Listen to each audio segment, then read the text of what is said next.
Douluo, what's wrong with me being in a relationship in the spirit hall?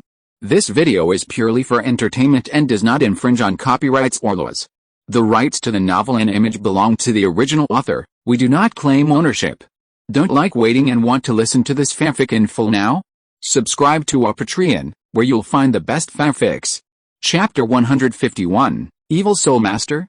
Guangling couldn't help but speak out to make trouble. His Xiao Wu asked him that he never acted coquettishly when asking for money, so why did he act like a coquettish person when he came to Shenzhen? It's really a bit jealous. If he had known earlier, he would have saved more money.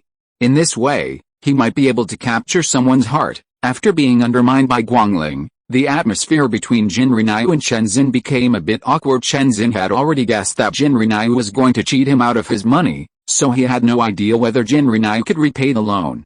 But when Guangling said this, Jinrinai should be the one who was embarrassed. Jinrinai curled her lips, turned to glare at Guangling and said, "Who said I don't have money to pay back? I'm just short of funds now. Sooner or later, money will make money, okay?" When she said this, Jinrinai's tone was obviously a little lacking in confidence, but out of love, she still had to say it out loud. She just hoped that Guangling would stop trying to discredit her. If he did, she would be angry. Having been with Jinrinai for so long, Guangling also understood her temper, so of course he would not choose to undermine her again at this time. Otherwise, if she was really angry, he would probably not be able to coax her out even if she was bleeding. Therefore, he chose to shrug and remain silent and not disturb the conversation between master and disciple. The other side, Ziner and Jiangmo walked around Xiandao City for several days, but they never received any news from Jinrinai. Ziner felt that her young master had forgotten about her. Whenever she raised the idea of returning to Wuhan Hall, Jiangmo would interrupt her in his eyes. After finally being lazy for a few days, he didn't want to just go back to the worship hall to practicing day after day, year after year is too boring. But the fairy grass Jinrinai gave him last time actually helped him. The hurdle that he had not broken through for many years was also broken after absorbing the fairy grass last time. Now he and his brother Qianjin are both level 97 people. Speaking of which, he has to thank Jinrinai for this. Okay, thinking of this, Jiangmo asked Ziner about Jinrinai's preferences. Ziner said, "The weasel has no good intentions when it wishes the chicken New Year greetings. Conquer the demon." Ziner, you suddenly asked about my young master's preferences. Of course I think you have bad intentions. Who knows what you want to do? No, Jiangmo was a little helpless. Ziner, you can't say that, okay? What do you mean? I asked Xiao about her preferences because I didn't mean well. I just wanted to buy something she liked to thank her for what she gave me last time. Immortal grass, okay, oh, this thing. Ziner thought for a while and said, "Then you can just give the money to the young master." The young master is very short of money recently. Lack of money? Jiangmo frowned slightly. Xiao, is she short of money? Why didn't he hear about this? Have you forgotten the explosives that the young master asked me to make? I didn't tell you last time to save money, but you didn't. Later, the young master went to check the results and found that the quantity was far different from what was expected. Doesn't this mean that we have to buy materials on a large scale again? Do you think it's free to buy materials? Those things are expensive, Ziner explained. Not forgetting to give Jiangmo a bad look. If it weren't for Jiangmo's troubles, her finished products wouldn't be so small. Although Jinrinai didn't say anything, Ziner still felt a little embarrassed. Jinrinai trusted her so much, but she handed over less goods. Most of the time, if her achievements had been achieved decades ago, she would have been kicked out of the Sunset Forest by her master. When the matter of explosives was mentioned, Jiangmo also felt a little guilty. He turned away his head and muttered, "You can't blame me entirely. I can't understand the proportions. I don't understand that you still insist on coming together. If you don't get scolded, who will get scolded?" Ziner said angrily, subduing demon. Yes, she could hear him muttering. "Okay, Jiangmo, if you want to thank the young master, my suggestion is that you give her money directly, or that you help her find materials. It may be much better than sending some useless things. Jinrinai doesn't lack anything now. Guangling will buy her the things that the little girl likes. Outsiders like them really don't have to buy it. It's useless." That's what Ziner thought, and Ziner said so. Jiangmo didn't think there was anything wrong with it. He nodded and expressed his approval. "Okay, since you said so, I will find some materials for Xiao in a few days. After all, it is a gift. You also need some snacks." Just give the money directly, and the demon can only think of one word, vulgarity. Wouldn't it be better for you to just give him the money? Xinar glanced at him. It was late at night, and the two of them were still walking on the street at this time. The street lamp suddenly swayed a little, and the surrounding leaves began to creak. Zhang Mo's eyes flashed, and he suddenly stopped moving forward. He reached out to hold Xinar, who was walking in front, and listened carefully to the words. The wind said, "Something's wrong." Huh? What's wrong? Xinar's sensing ability is not as strong as Zhang Mo's. She couldn't detect the strangeness in the air right away, but after Zhang Mo's reminder, she felt it carefully for a while and found out. The surrounding environment suddenly became a little different. What is this? She frowned. Slightly confused, Zhang Mo took her hand and pulled her behind him. It's a bit like the aura of an evil soul master. The cool breeze blows gently, the lights sway constantly, and accompanied by the sound of rustling leaves, the quiet street looks particularly eerie and strange. Not long after, the smell of blood suddenly spread in the air. Want to take a look? Xinar asked. Let's go and take a look, Zhang Mo said. Xinar nodded. The two of them walked towards the direction where the fishy smell came from. The smell of blood came from all the dark alleys, not just one. Xinar originally planned for her and Zhang Mo to check one each, but Zhang Mo was afraid that Xinar, who was not at his peak strength, would not be able to deal with the evil soul master, so he asked her to go with him to save time. If something happened, he would have to be chanted crazily by his own brother to be on the safe side. Xinar and Zhang Mo had the same idea. She followed Zhang Mo, hoping that her form would last longer. This time Xiao Wu has not appeared for several days. If your guess is true, maybe, before the idea fully emerged.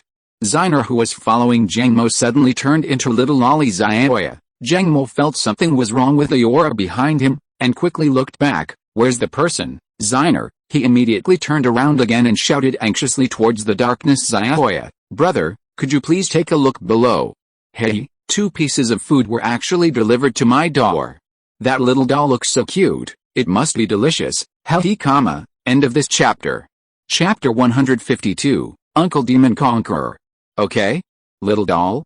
Zhang Mo lowered his head and glanced subconsciously as predicted behind him. Xiao Wu was looking at him with her big eyes, and there seemed to be a trace of blame in her eyes. You have seen me, Xiao Wu said lightly. Zhang Mo ignored her and just said, no. Why did you come out?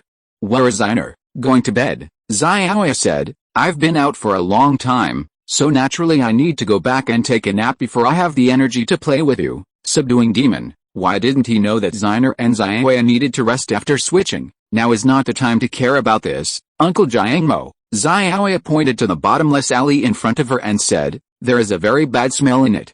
I am not strong enough now to solve them, so Uncle Zhang Mo, they will leave it to you. As soon as she finished speaking, a green vine grew under Xiao Wu's feet. The vine lifted her up and stopped growing until it was 100 meters in the air.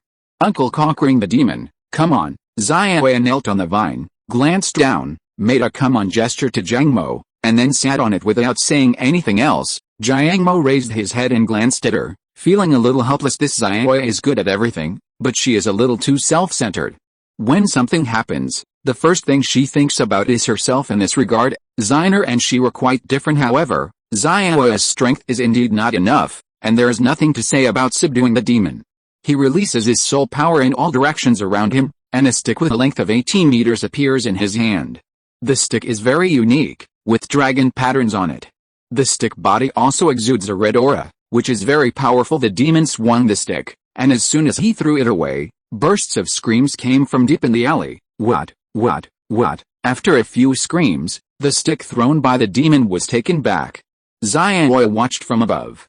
After a while, several wretched uncles flew out from the depths of the dark alley. The martial spirits of those wretched uncles were all insect-like.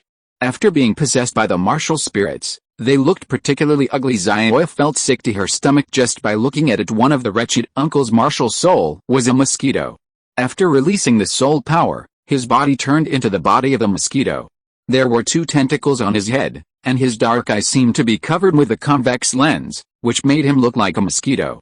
His pupils were dilated a bit wider, perhaps because he had been hit by the demon-conquering dragon coiling stick just now, and the corner of his mouth was stained with a large amount of blood. At this moment, he was panicking and just wanted to escape from this place. After seeing Xiao Wu, they suddenly stopped escaping. In the air, the panic in the eyes of the mosquito spirit master disappeared, and the eyes that looked at Xiao suddenly showed endless greed. It's good nutrition. He licked his mouth, revealing his dark teeth, as if he was declaring war on Xiao, and Xiao felt sick just looking at them. Uncle conquering the demon, they are up there. After saying this, Xiao controlled the green vines to pull Jiang Mo up. They don't seem to be very afraid of you, Uncle Jiang Mo, Xiao said nonsense seriously. Not afraid. Jiang Mo looked at those people with the coiling dragon stick, and the shock emanating from his body directly knocked them away for a long distance. Since you are not afraid, why not try my coiling dragon stick again? Call out. The coiling dragon stick flew out of the devil's subduing hand and went straight towards the mosquito spirit master who had just spoken rudely. Upon seeing this, the mosquito spirit master immediately dodged. He escaped once, but could not escape the second time. Soon, his back was hit. After receiving a heavy blow from the panlong stick, the whole person fell towards the deep alley. After seeing this situation, several other people were busy running away, not caring about the defeated mosquito soul master. This time they went out hunting and encountered an opponent. If they didn't leave as soon as possible, they would risk their lives there. Therefore, spreading out and escaping was the best choice. It all depends on who has the greater fate. Those soul masters all had the same idea in mind, and Jiang Mo naturally knew that they would fly away when the disaster was approaching, but how could it be so easy to escape from him? Xiao, Jiang Mo glanced at his subordinate. Please drag the one from the south back. I'll chase the others myself. Well, yes, Xiao nodded, and after finishing her words, the demon disappeared in front of her. She controlled the green vines and used spiritual soul skills to quickly detect the soul master who escaped to the south. I found you. When the soul master saw that the demon conquering aura did not come in his direction, he immediately relaxed and said, Humph, today I went out to calculate the lunar calendar, and the southern position is auspicious. However, before he could finish his words, his ankle was suddenly entangled with something, and before he could react, he disappeared under the starry night sky in an instant. What? The insect spirit master who was pulled back to the original place screamed all the way. The speed of the vines was much faster than his flying speed. His whole body was messy in the wind, and he suddenly felt that the almanac was not so reliable. Those people who were chased by Jiang Mo were beaten to the ground one by one. They either fainted or were seriously injured and fell into coma. In short, no one could fight, and no one could resist. After a round of fighting, only Xiao came back alive and could speak. How many? When Xiao saw Jiang Mo coming back empty-handed, she couldn't help but ask. Jiang Mo was also unambiguous and said directly, I beat them all to death. Xiao, it's okay. There's still a living person here. If you have anything to say, you can ask him. After the insect soul master was pulled back by the vines, Xiao wrapped the insect soul master with leaves to prevent contamination of his eyes. If it weren't for the fact that the demon came back empty-handed, she would have directly suffocated the not-so-looking soul master to death. It's like a big tree in her eyes. You are lucky. Xiao used the vines to pull the soul master over. She moved her fingers, and the green leaves wrapping the insect soul master bloomed like a flower. The insect spirit master only stayed inside for 3 minutes, and she felt as if she was suffocating. The moment she was released, she absorbed the air in the night sky, just wanting to extend her life. However, before the action of renewing his life lasted long, he suddenly saw the powerful Jiang Mo, and he was so frightened that he stepped back. You, don't come here. I am very powerful. As he retreated further, the insect soul master had no way out. His soul power had been exhausted when he struggled just now. If he fell from the road paved with green vines now, he would probably not die but would be crippled. I don't care whether you are great or not. Now, whatever I ask you, you will answer it. Do you understand? New book coming. Chapter 153. Don't look at her, or I'll gouge your eyes out. The majestic aura came from in front of him, and the insect soul master felt his whole body tremble, and his whole body couldn't help but tremble. As long as the green hills are still there, he won't be afraid of running out of firewood. With this thought in mind, he replied to Jiang Mo obediently, Sir, please ask me. I must know everything and tell you everything. No principle. Xiao complained from the side. The insect soul master glared at Xiao. Seeing this, Jiang Mo grabbed his head and pressed it on the vines. Who told you to look at her like this? Jiang Mo asked coldly, but the strength in his hand was not light at all. The insect soul master couldn't speak now. He just felt that his head had lost its center of gravity for a moment, and there was a ringing in his ears. He couldn't tell whether he was alive or dead. Uncle Jiang Mo, if you act like this, We won't be able to find anyone alive to ask questions. Xiao Wu reached out and patted Jiang Mo's arm, reminding him. Jiang Mo snorted and retracted his hand. You bully, if you dare to look at her like that again, your uncle, I will dig out your eyeballs. After all, you don't need your eyes to talk. For a moment, Xiao Wu suddenly felt that Jiang Mo felt quite safe. Yes, sir, I will never look at this little girl casually again. I will definitely take care of my eyes. After Jiang Mo lifted the pressure, the insect soul master regained consciousness. He quickly crawled to Jiang Mo's feet and begged for mercy. He did not dare to raise his head at all, for fear that if he raised his head, Jiang Mo would hold his head down again. Get away, don't touch me, Jiang Mo said disgustedly. He has never liked evil soul masters. If it weren't for the fact that he wanted to know why they were haunting here, he would have cut this guy into pieces to avoid being an eyesore in front of him. Yes, not next to you, not next to you. The insect soul master nodded and stepped back. A cunning look flashed in his eyes, and he didn't know what he was planning. Say, where are you from? Jiang Mo asked. In his memory, the evil soul masters had been wiped out by Wuhan Palace many years ago. How could there be so many in Xiandao City at once? This was abnormal. I live in Xiandao City, the insect soul master replied softly, seeming a little cautious. Xiao looked at him but didn't say anything. She didn't have many things in her mind. She didn't know what the evil soul master was. She only knew that the guy in front of her had ill intentions towards her. Besides, before Xiner replaced her, she handed her a piece of information. It was relying on that piece of information that I decided to question this insect soul master. After hearing what the insect soul master said, Jiang Mo couldn't help but frown. Could it be that they were deliberately practicing in an evil way? The insect soul master may not be able to tell the truth. Rather than trusting him, Jiang Mo believed in his own intuition. He picked up the dragon stick and put it on the soul master's head. You'd better tell the truth. Otherwise, it is very likely that your head will not be saved. If it blossoms by then, don't blame your uncle for being ruthless. Xiao turned to look at Jiang Mo. This method is good, she agreed. At this moment, the insect soul master who was holding a dragon stick also knew that something was wrong. The soul power of the devil is at least several levels higher than his. This time he came out to hunt. He originally just wanted to improve his strength.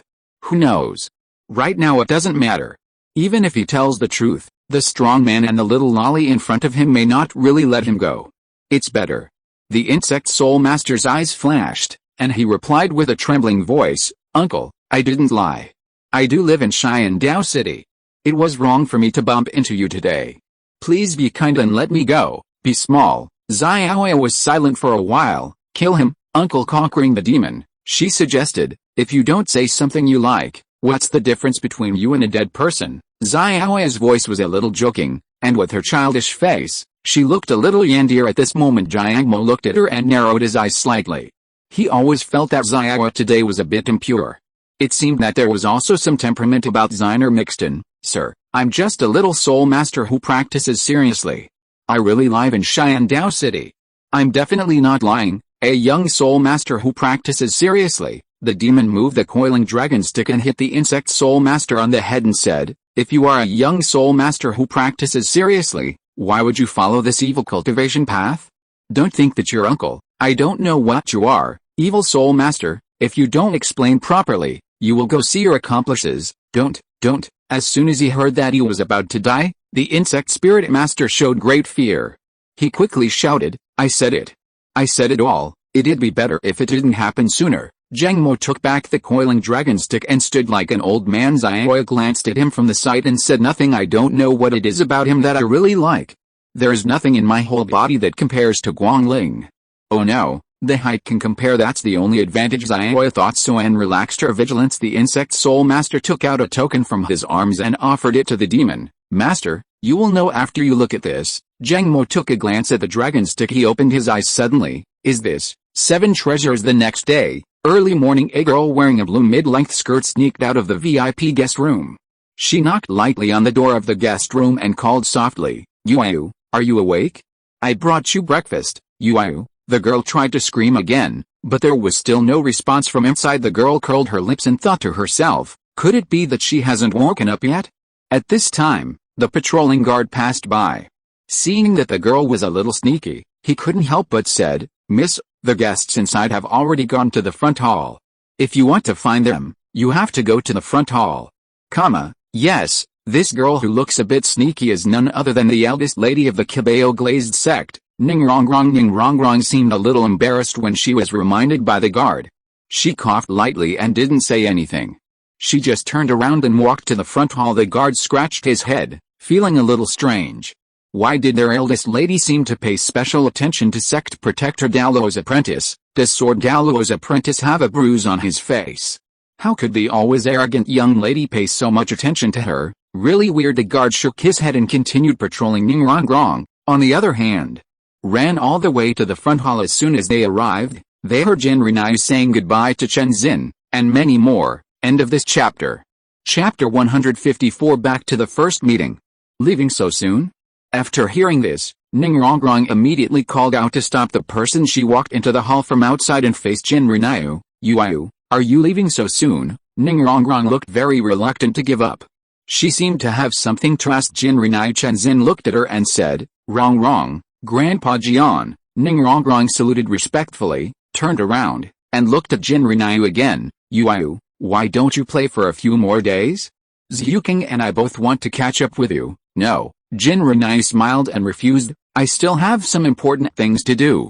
Let's wait until next time to reminisce about the past. According to the information given by Zhu Xiuqing, Jin Rinai roughly understood why Ning-rong-rong wanted to see her, but she couldn't have her cake and eat it too.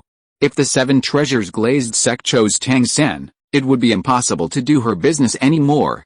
He has a master-disciple relationship with Chen Xin, but he has no close relationship with the Cabello Glazed sect. Being declined by Jin Rinai, Ning-rong-rong frowned slightly, and she didn't know what Jin Rinai was thinking. Could it be that she didn't want to talk to him more because he ignored her at the time? When Jin Rinai first joined Shrek, only Zhu Xiuqing was willing to stay with her. At that time, Ning-rong-rong had the temperament of a young lady. How could she talk to an inconspicuous person? If it weren't for Jin Rinai who blocked it for her, Daimubei might not even look at Jin Rinai twice. Speaking of which, it would be normal if Jin Rinai didn't want to talk to her. After all, she had never bullied Jin Rinai, but she had not helped her either. Seeing Ning-rong-rong's disappointed expression, Jin Rinai didn't say anything. She bowed to Chen Xin and then left the Seven Treasure Glazed sect with Guangling. Regardless of whether Zhu Xiuqing can instigate Ning-rong-rong or not, the Cabello Glazed sect has already become involved with Tang San. Ning Fengzi is very optimistic about Tang San, which means he is already half on Tang San's side. Jin Rinai has no extra energy now. If you try to win over the Cabello Glazed sect again, the worst result will be swords against each other. The two were flying in the air, and Guangling also noticed the gradual change in Jin Rinai's mood. He didn't know what Jin Rinai was thinking about, but it probably had something to do with what Chen Xin said last night. Chen Xin didn't know what happened between Jin Rinai and Tang San, so he didn't hide anything in front of Jin Rinai. He thought Tang San was a malleable talent, and besides, he only knew about Tang San and Jin Rinai. The two of them had met each other in the Xianda Great Soul Fighting Arena, and thought that they had never met formally, so they planned to introduce them to become friends formally. Jin Rinai smiled and refused, but she didn't say much. The relationship between her and Tang San was no longer a conflict between brother and sister. The two of them had risen to the level of hatred between their parents. With Tang San's personally speaking, it was impossible for him to fall out with Jin Rinai easily, and Jin Rinai had no intention of falling out with Tang San in the first place. The matter involved Tang Hao, and even if she and Tang San didn't have any deep hatred on their own, two people can only become enemies. Speaking of which, it's really a bit sad. Yue, are you going back to Wuhan Hall now or going somewhere else to have fun? Beside him, Guangling spoke up. Jin Rinai turned to look at him. Where do you want to go? She asked. Guangling smiled softly. Of course I want to play, then let's go play. Anyway, I don't plan to do anything recently.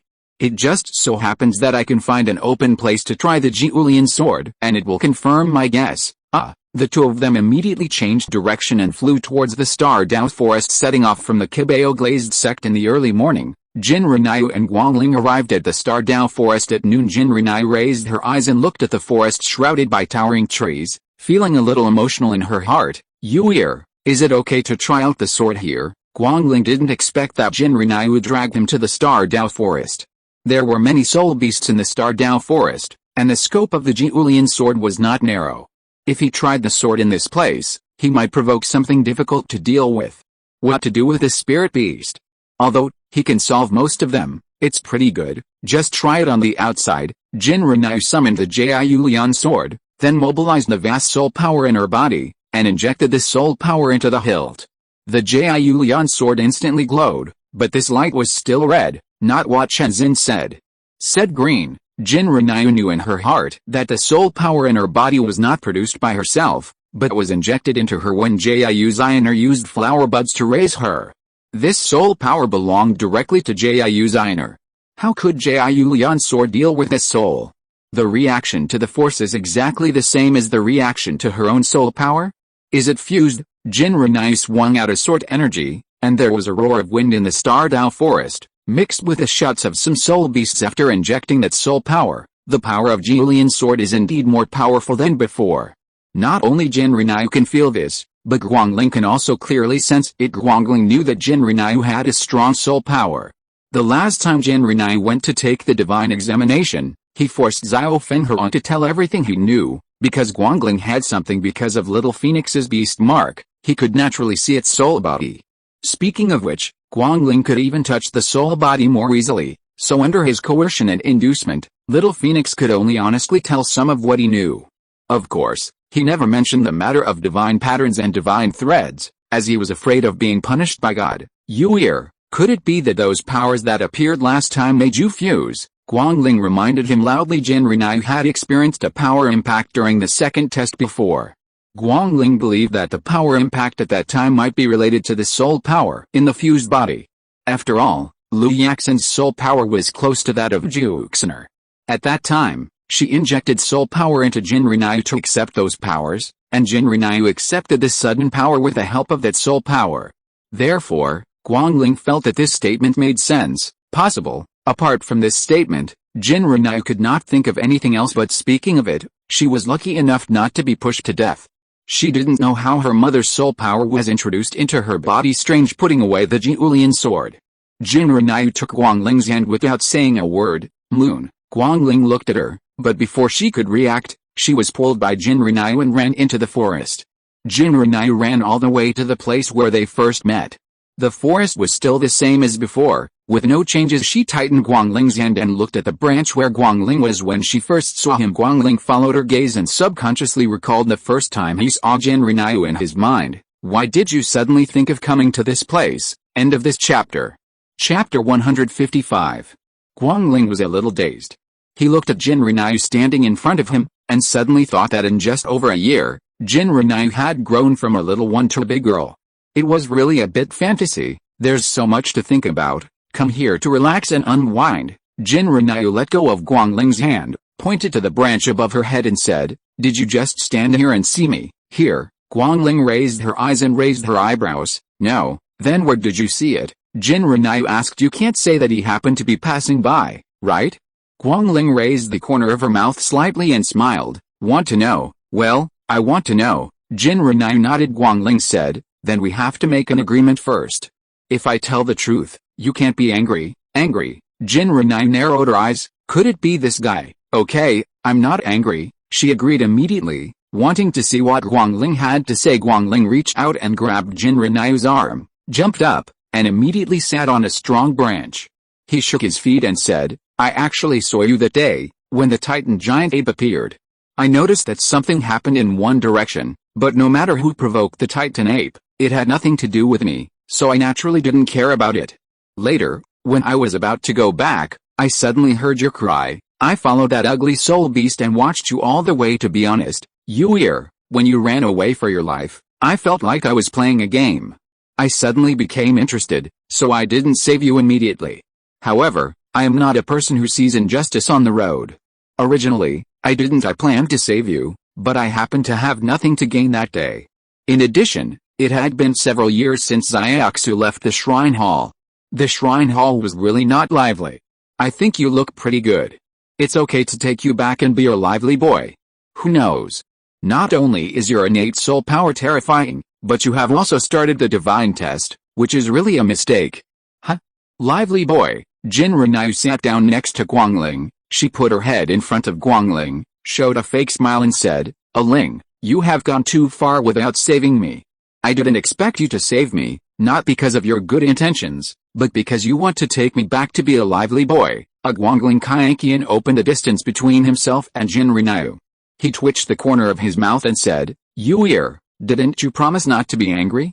I'm a little scared when you act like this." "I'm not angry," Jinrinyu said with a smile. "Do you think I look angry, Guangling?" Sure enough, a woman's words cannot be trusted. "Well, my dear Yue, this is not a big deal. Although I thought so at that time, I was still very good to you later on. I didn't really treat you like a lively boy, right?" Guangling tried to explain, but Jinrinyu just listened. She tilted her head and stared at Guangling, which made Guangling a little uncomfortable. "Yue, if you have something to say, I'll be embarrassed if you stare at me like this," Guangling said pointedly. "You're so old, what's there to be embarrassed about?" Jinrinyu joked, and immediately moved her body back to her position. She swung her feet and looked into the distance. From this position, she could indeed see dozens of people in a radius. "The situation inside is not easy to be discovered," she snorted and said. "I have another question." "What?" Guangling looked at her. The sun rose in the west, and the weak sunlight filtered through the leaves and shone on Jinrinyu's face. Jinrinyu turned around and smiled, and said in a very light tone, "When did you start to like me? When did you start liking it?" After hearing this, Guangling was slightly startled. When did it start? Guangling lowered her eyes. The answer to this question may not even be clear to him anyway. "I just like it." "Huh? Do you still need to think about this issue?" Seeing that Guangling didn't speak, Jinrinyu couldn't help but ask. Guangling raised her eyes slightly, looked at her and said, "Of course I need to think about it, Yue. Then let me ask you, when did you start liking me?" Jinrinyu paused. "When should we start talking about this?" "Look, you need to think too, don't you?" Jinrinyu shook her head. "Ling, I think it's not because I'm hesitating, but because I'm wondering how to tell you about the world I live in, the world you're in." Guangling turned around and was silent for a while. Is this the illusion he saw? "Yue, actually Guangling was about to say something, but Jinrinyu on the side interrupted him. "The days are long, so I'm not in a hurry. Anyway, Ling, I started to like you a long time ago. From the first moment I saw you, I started to like it. Is this love at first sight, or is it love at first sight?" Jinrinyu said to herself. It should be love at first sight. Listening to what Jinrinyu said, Guangling was actually a little emotional. Thinking back to the first time he saw Jinrinyu, he seemed to see a beautiful face in the haze. If he had to answer when he started to like her, yes, maybe at that time, I started to like that face. Ling, do you believe in love at first sight? Jinrinyu suddenly turned to look at Guangling, who was slightly startled. "I don't believe it." "Well, I don't really believe it either. I rather believe in the word motivated by sex." God was chatted to death. Jinrinyu snorted. "Then let's just assume that we are both interested in seeing each other. Calculate?" Guangling raised her eyebrows. "I can't say it's true. I know I'm good looking. You are definitely interested in me." "Yes, I just got attracted to you." "What's wrong?" "I'm very honest. If it weren't for your good looks, I wouldn't like you, right?" Jinrinyu smiled softly and said half-jokingly, "Actually, let me tell you, Grandpa Jin is not bad-looking either." Hiss. Guangling's eyes widened. She raised her hand and said, "Yue, don't have such a big appetite. This isn't called having a big appetite, it's called telling the truth." Jinrinyu leaned her head towards Guangling and said, "Let me tell my conscience, isn't Grandpa Jin good-looking?" "It's good-looking. Of course the eldest brother is good-looking." Guangling put his arm around Jinrinyu's shoulders and said, "But your eldest brother is still a bit inferior to me. You have such a big face." Jinrinyu raised her eyes to look at him and couldn't help but smile. The sun climbed up to the treetops, and the afterglow fell, which made a beautiful scene appear in the forest. Guangling pulled Jinrinyu closer to him. "It doesn't matter whether you have a big face or not, Xiao Wu. In fact, in your heart, I just look better than your elder brother, right?" Yes, I admit this, you do look better than Grandpa Jin." If you're listening to this novel on a channel other than Fanfic World, it means they downloaded and uploaded it without effort. We cordially invite you to visit our channel, Mundo Fanfic Novelis. There you'll find the original version of this story, and you can explore many other novels of various genres. We're waiting for you to immerse yourself in a world of incredible novels. Chapter 156. Of course I won't be afraid wherever you are. Listening to Jinrinyu's perfunctory words, Guangling snorted and said, "Yue, just be glad it's me, otherwise others wouldn't have such a good temper like me." "Really?" Jin Renai raised her eyebrows lightly and hugged Guangling's slim waist. Guangling glanced down at her and said, "Be careful of falling. No, with you here, even if I fall, you will catch me." Jin Renai leaned on his chest, quietly listening to the heartbeat of the person next to her. Thump thump. It was unheard and not speeding up. It seemed that he was used to her hugging his waist. Guangling could also sense Jin Renai's probing. He couldn't help but stretched out his hand to pull her up, and continued to let her lean against him and said, "If you really want to hear my heartbeat, I'll let you listen at night. That's enough. Now that your posture is not good, you're not afraid of twisting your waist." "What am I afraid of?" "Of course I'm not afraid," Jin Renai snorted and said, "I'm not afraid where you are, and you won't let me show off my waist." Guangling shook her head helplessly, but her eyes when she looked at Jin Renai were very gentle. After that, the two of them stayed outside for several days, until Xiner used the green vine to send a message to Jin Renai, and the two of them returned to Wuhan Hall. As soon as they returned to Wuhan Hall, they welcomed Xiner and Ji Ulin. "Young master, you are finally back. What's wrong?" Looking at Xiner, who looked a little anxious, Jin Renai couldn't help but ask, "Young master, Jiang Mo and I met an evil soul master a few days ago." Xiner said, "Evil soul master?" Jin Renai thought for a while. She remembered that such people did exist in Douluo Continent, but they were basically wiped out many years ago. Now that they appear occasionally, it is actually considered normal. "Yes," Xiner nodded, took out a token from her pocket and handed it to Jin Renai. "This is what I found on him." "What?" Jin Renai glanced at it, her eyes slightly paused. "Is this the Elder's order? You said this thing is on the evil soul master's body?" she asked. "Yes." Xiner recounted what happened before. Her eyes were a little complicated and she said, "Jianmo has already reported this matter to the great worshipper, Grandpa Jin." Jin Renai nodded. "Have you checked the people inside?" "Young Master Ming Jian, that's it. I didn't find out who it was," Jin Renai said calmly. "Yeah," Xiner nodded, "but this is not a fake, so, no need to check. This piece should belong to you Xia gang." Jin Renai threw the token to Xiner and said, "Look, there is dried blood on this elder token, and there is a crack.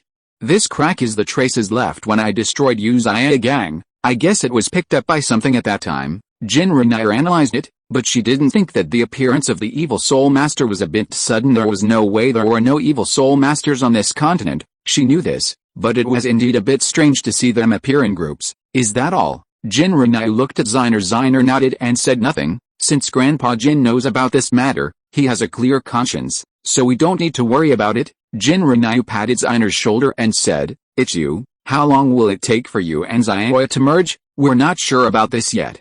We may need to go back to the Sunset Forest," Xiner replied. She originally planned to go back to the Sunset Forest last time, but who knew that Jiang Mo secretly followed her and took her away?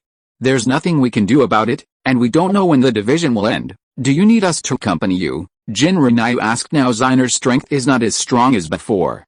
If she turns into Xiao on the way, it will be even more troublesome. What's more, deep in the Sunset Forest, you can go in and out at any time. Lu Yaxin is in that place. She can only protect herself. It would be too dangerous for Xiner to go alone. "No need." Xiner shook her head. "I don't plan to go back now." "Well, then you can come to me after you think about it." Jin Renai didn't want to get too involved in Xiner's affairs. She knew the reason for Xiner's hesitation.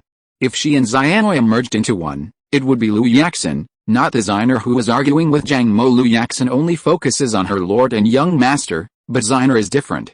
She has her own selfish motives and will consider herself. If it weren't for the fact that she and Xiao would appear alternately, Jin Renai would also think that Xiner's state is quite good.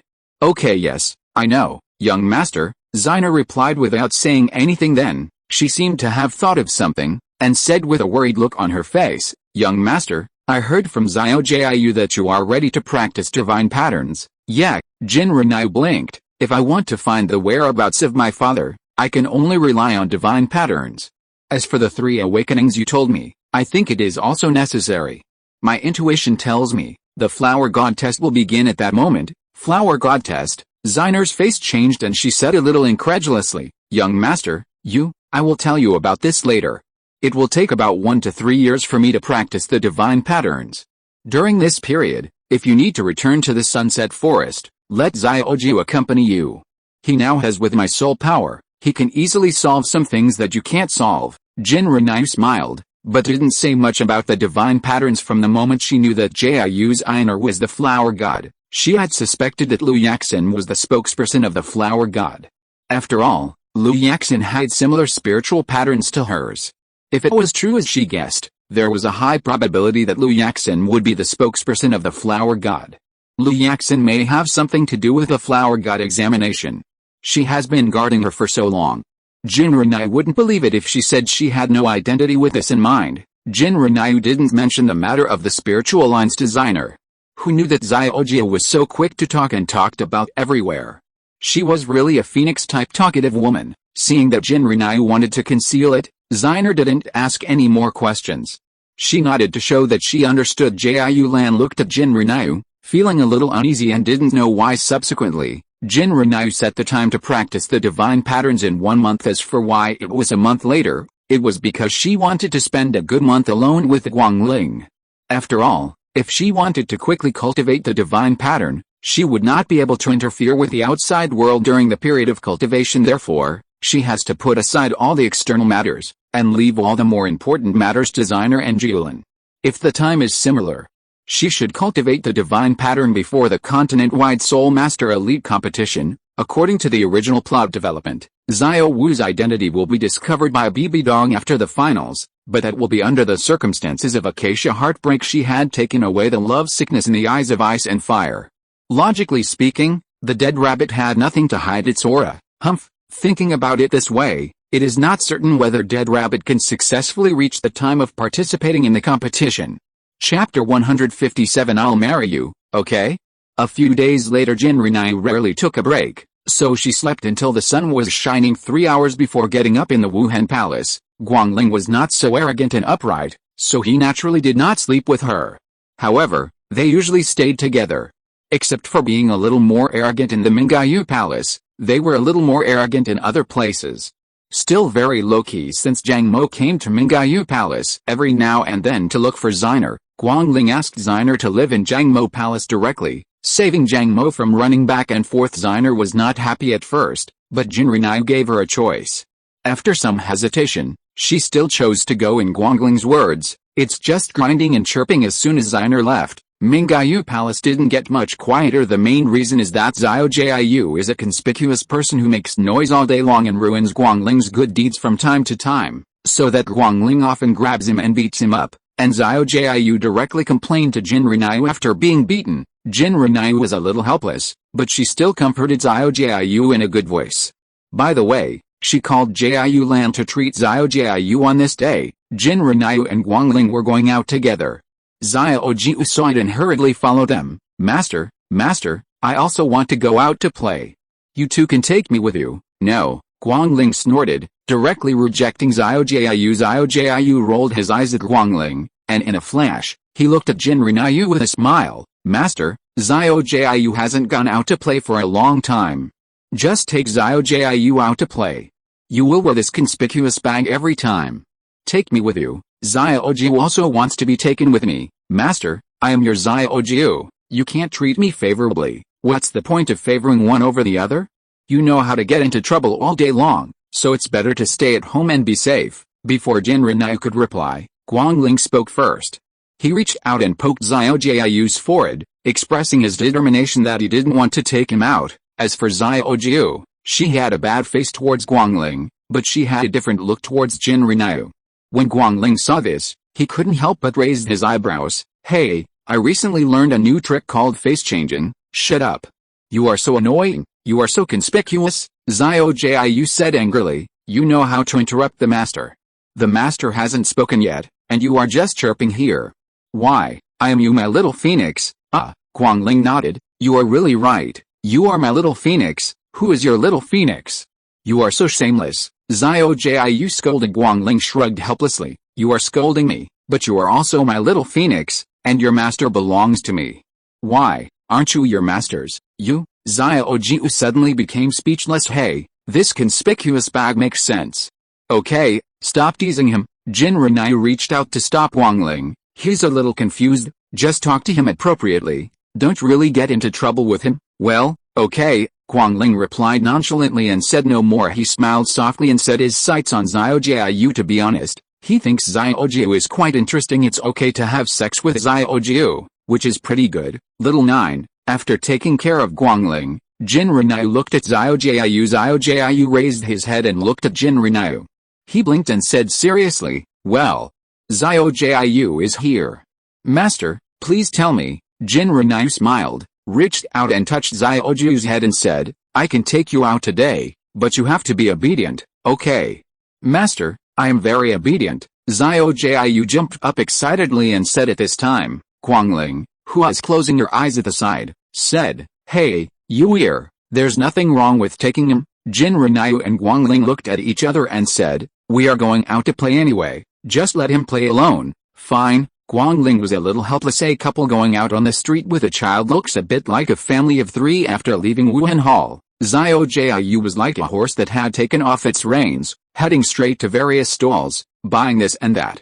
Guangling and Jin Renai followed behind him, rarely saying anything. The two of them held hands, but they also wanted to enjoy the daily life of ordinary people. Yue, is there anything you want to buy? After passing through the crowd, Guangling couldn't help but ask a question. He saw other young couples looking around at the stalls, so he thought about asking Jin Renai. After all, they couldn't just be walking Xiao out this time, right? Jin Renai was preoccupied with watching Xiao Jiu jumping around. She had no time to look at anything else.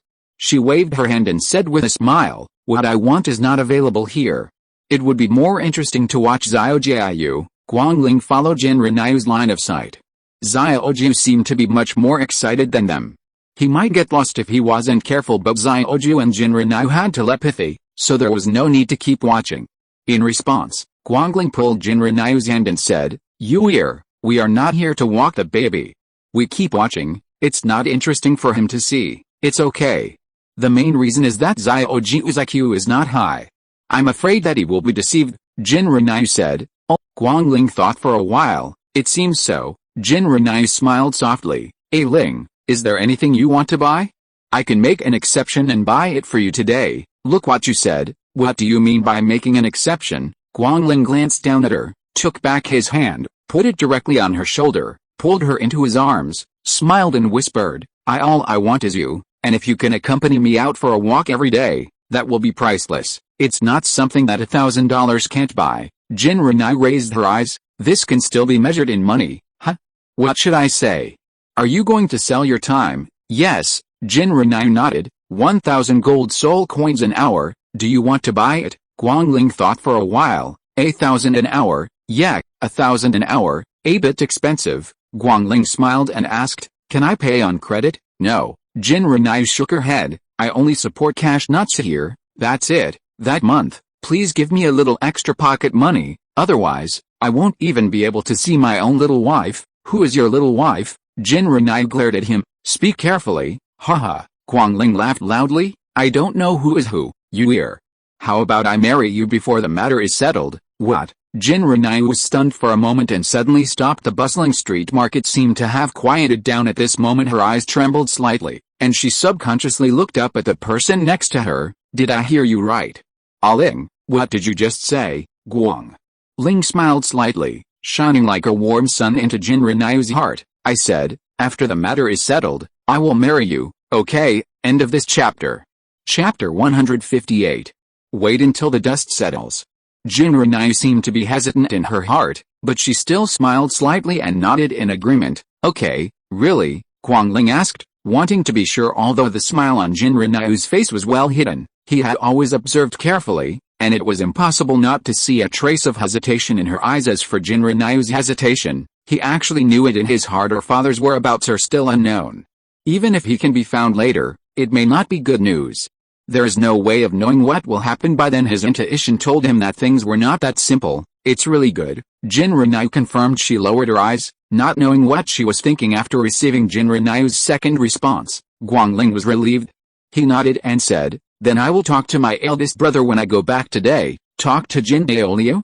Jin Renai raised her eyebrows slightly. Aren't you afraid that he will beat you? Guangling raised his eyebrows. Of course I'm not afraid. A beating is inevitable, but your identity is almost clear now. Even if my eldest brother wants to beat me, he won't beat me so hard. It's just a small fight, not a big deal, okay? You're not afraid of yourself, and I have nothing to worry about. But Aling, is it possible that instead of one person beating you, a group of people will beat you? Jin Renai raised a reasonable possibility. In fact, according to Jin Daoliu's temperament, he may not beat Guangling, but the other two may not. Lion Douluo had a good relationship with him. Maybe it was just talk. It's a demon conquering Douluo. It's hard to say. Although some people don't know how to beat them up, they can show off their face. For Jin Renai, it's better to beat them up together to vent their anger, and they can still be good friends in the future. Turning his head and looking at Jin Renai, Guangling said helplessly, "Yue, can't you just look forward to me? Who am I doing this because of? You didn't hook up with me first." Jin Renai said, "Nonsense, no way, don't talk nonsense, we call it love between two people. What is hookup and not hookup? How can we call it a hookup if it's something civilized people do?" Guangling retorted. He found that Jin Renai seemed to be a lot more courageous recently, and sometimes she was quite proactive, not as shy as when they first got together. This directly led to him becoming passive, and sometimes he couldn't talk to her. She raised and lowered her hands whenever she disagreed, which made him a little embarrassed. "It's really tough." Jin Renai laughed. Okay, we are happy with each other, but Aling, if you don't hook up, how can you be happy with each other? Huh? Guangling, see the color and get interested. Although this word is not a complimentary word, it sounds better than hooking up. Haha. Jin Renai smiled and left his embrace. She took Guangling's hand and led him in the direction of Xiao Jiayu. Actually, you and Xiao Jiayu have quite similar temperaments. If it weren't for the fact that Xiao Jiayu is now a mere, even if there is no physical soul beast, I would like to raise it as my son. Raise him as your son, Guangling said. Do you like him so much? I like it very much, Jin Renai replied. Then who do you like more, me or him? Guangling suddenly asked. Jin Renai thought for a while. If I had to choose, I definitely like you more, but my feelings for you and Xiaoju are different. You have saved my life, and so has Xiaoju. I think I might treat Xiaoju as a family member. Well, although that little phoenix is a little bit tongue-tied, he still has a good nature. Guangling nodded. Jin Renai looked back and smiled, and the two of them quickly walked behind Xiaojiayu. Little Phoenix, Guangling let go of Jin Renai's hand and reached out to gently flick the back of Xiaojiayu's head. Ah! High visibility bag. What are you doing? Although Guanglin's strength has been controlled lightly, Xiaojiayu now seems to be a bit unable to stand, and you can feel the pain. Xiaojiu covered the back of her head and turned to glare at Guangling. Conspicuous bag. I didn't mess with you today. Why did you hit me? This is not called beating. Guangling blew on her fingers and said, I am playing with love. Xiaojiu's face darkened and he was speechless. What a love bomb, so oily bottom man. Master, I really don't know how you fell in love with him. Apart from being good looking, he is absolutely useless. You really have bad taste and fell in love with such a person, Xiaojiu muttered, and Jin Renai glanced at Guangling subconsciously. Xiaojiu, you'd better speak nicely, otherwise if someone cooks you, I won't be able to stop you. She smiled and didn't want to care about what happened between Xiaojiu and Guangling. After hearing this, Xiaojiu immediately hid behind Jin Renai. Master, I am your sweetheart, how can you ignore me? He grabbed the hem of Jin Renai's skirt and glanced at Yan Ling, only to find that the conspicuous bag did not show off to him like before. Instead, he shrugged helplessly and said innocently to Jin Renai, Yue, what are you saying? It's as if I'm some kind of evil person. Didn't you just want to roast him and eat him? Jin Renai said with a smile. Guangling curled his lips. That was before. If I had known earlier that you were raising him as your son, I wouldn't have scared him. Son. Xiaojiu was stunned when he heard what the two of them said. Is he the son of his master? Is this a woo-de-woo? Jin Renai joked. That's it, Guangling said. Anyway, as long as you care about it, I can care about it, and I can also like what you like, except for men, haha. Jin Renai chuckled. Then you have to treat Xiaojiu well and raise him as your own son. Yes, no problem at all, Guangling responded, tilting his head and looking at Xiaojiu who was hiding behind Jin Renai. But sometimes if he talks too arrogantly, I will still teach him a lesson. Don't you still have to teach someone a lesson when it's time to do so? Pampering is not a good idea, Jin Renai agreed. Okay, I will take good care of him while you are practicing the divine patterns, don't worry. When Jin Renai said that she regarded Xiaojiu as her son, Guangling understood what she meant. He actually wanted to say that there was no need to be so obscure. Anyway, as long as it was Jin Renai's request, he would do it. Heart, is there anything else you want to explain? Guangling asked. Let's just say it once and for all. I don't want to ruin the atmosphere by just saying one thing after spending a whole day shopping with you. Isn't that what I do? Jin Renai pulled Xiao Jiu out. Apart from Xiao Jiu, there are Xiner and the others, but Xiner and Jiu land don't need to worry about it. In addition, if I don't complete my training before the start of the Continental Soul Master Elite Competition, you may need to go there. Continental Soul Master Elite Competition? What are you doing there? Guangling asked, a little confused. That competition was entirely organized by Bibi Dong in order to legitimately give his soul bones to those three little guys. It had nothing to do with them, and there was no need to get involved. Don't do anything, just keep an eye on Shrek Academy from the beginning. Maybe there will be unexpected gains. Jin Renai said. Shrek Academy? Guangling thought for a moment. Do you want that dead rabbit? He remembered that there was a 10-year-old soul beast among those little guys. Of course, it's impossible to let her go this time, Jin Renai said. After the divine patterns are completed, my physique will be greatly enhanced. I plan to save that rabbit for my second martial soul. To be sure, wouldn't it be better to catch it now? Guangling remembered that the rabbit was just a soul lord now. With his strength, he could completely suppress her and prevent her from self-destructing or sacrificing Jin Renai. We can't catch her now. She's hiding in the Blue Lightning Tyrant Dragon sect, so it's not easy to catch her. Hey, a 10-year-old soul beast still dares to run into the sect without fear of being beaten, Guangling said with a slightly mocking tone. No matter what the Blue Lightning Tyrant Dragon sect is, it is still the top 3 sect. Although there is only one titled Douluo, Yuanzhen, there are still quite a few soul Douluo. It would be difficult for him to hide in the Blue Lightning Overlord sect without being discovered. Right, with Liu Erlong here, it would be strange to be discovered, Jin Renai said lightly. However, having said that, she seemed to have forgotten one thing. Tang San is the son of luck. She had finished harvesting the celestial grass of the ice and fire eyes, but he still had other opportunities. Could it be that something else was hiding the smell of the dead rabbit? Liu Erlong? Who is that? Guangling asked. He is a guy who is blind to love and has no regard for propriety, justice and integrity, Jin Renai summarized. Oh, it's that guy. After hearing Jin Renai's explanation, Guangling remembered who that person was last time he broke that woman's bones. Falling in love with your good-for-nothing cousin is indeed blind. Jin Renai, Aling. People in the Blue Lightning Tyrant Dragon sect are not easy to move, but they will definitely participate in the Continental Soul Master Elite Competition. Just find someone to keep an eye on them. Tisk, seeing as they are getting unhappy, why don't I ask someone to take care of their Pheasant Academy now? Guangling curled her lips and said in the past, he would adhere to the principle of not bullying juniors, but since seeing Tang Hao's shamelessness, he has no intention of holding back on those little guys. Anyway, Face is earned by himself when going out, and it is not someone else's fault. Just give me a sentence. Why do you care so much? Anyone who dared to bully his family would have been given a light beating last time. Have you destroyed Shrek Academy? Jin Renai nodded and said, that's okay. How about we go now? Guangling suggested. His hands were already itchy. If he was lucky enough to encounter the dead rabbit this time, it would be a blessing in disguise. Okay, Jin Renai replied with a smile. I'll send a message to Jilin and the others. It's always good to have 2 more people. Okay, let's talk. Guangling looked at Xiao Jiu beside Jin Renai. Is he going? Jin Renai nodded. Of course, it won't work without him. Xiao Jiu, who was named, was confused. Master, are we going to fight? Yeah, Jin Renai responded. I can lend you some soul power then. How about that? Okay, Xiao Jiu raised a smile and said, Master, I haven't fought for a long time. I was always envious when I was in your body. If Xiao Jiu and I were here that day, I would definitely beat that bully to death.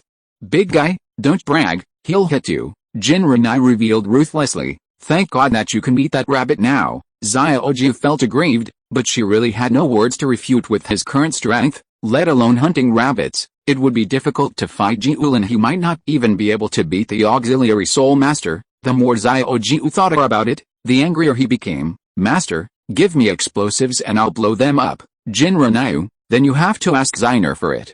All the things are on Xiner. I think if I throw a few more, I can blow up the Pheasant Academy directly. Is this why you asked Xiner to make explosives for you? Guangling interjected, and he took Xiao Jiu aside.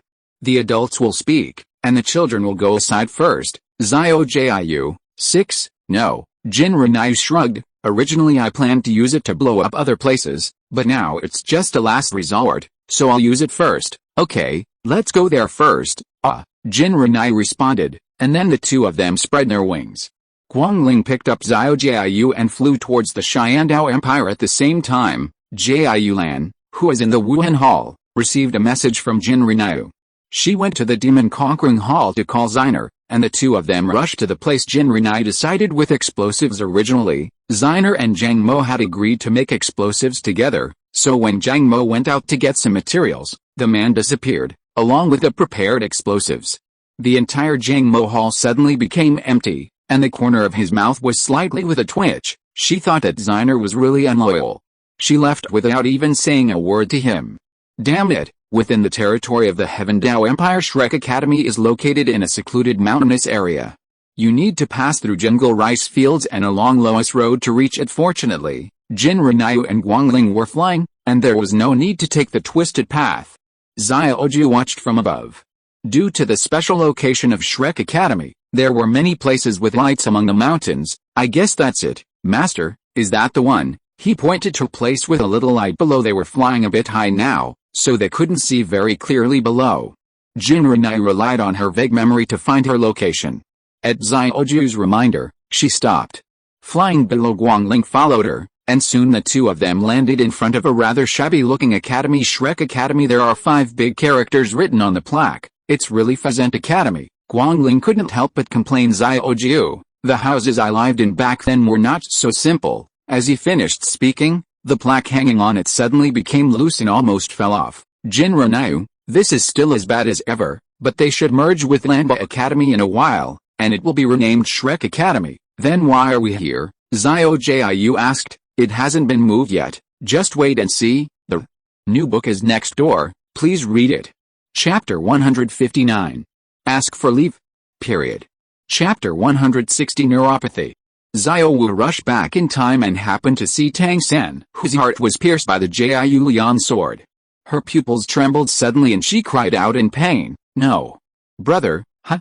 Rabbit is back. Jin Renai took back the Jiulian sword and carefully looked at the sword body stained red by Tang San's blood. By the way, Xiao Wu, your lover said that if he wants to kill you, he must start from step on his corpse. So be it, since he is so keen on having his corpse trampled on, I will reluctantly satisfy him. After finishing her words, Jin Renai threw the Jiulian sword, and the brilliance emitted by the Jiulian sword directly suppressed Xiao Wu to the ground.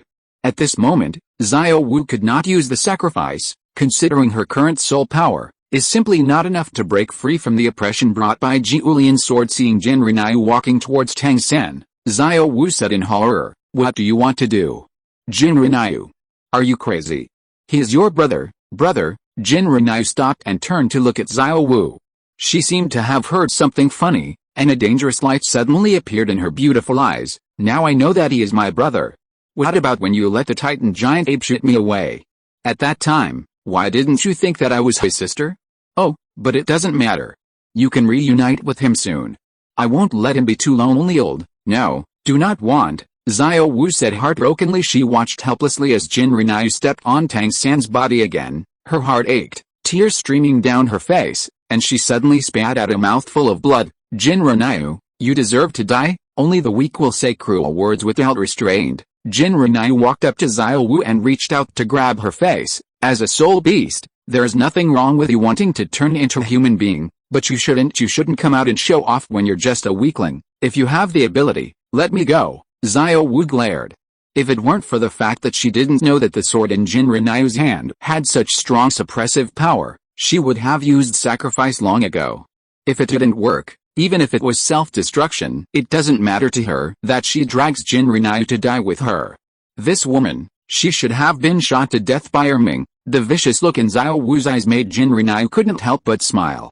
She turned away from Xiao Wu's face and raised her hand to signal Jiulian sword. Fall. Bang! The Jiulian sword hit again. Xiao Wu screamed, and was dying instantly.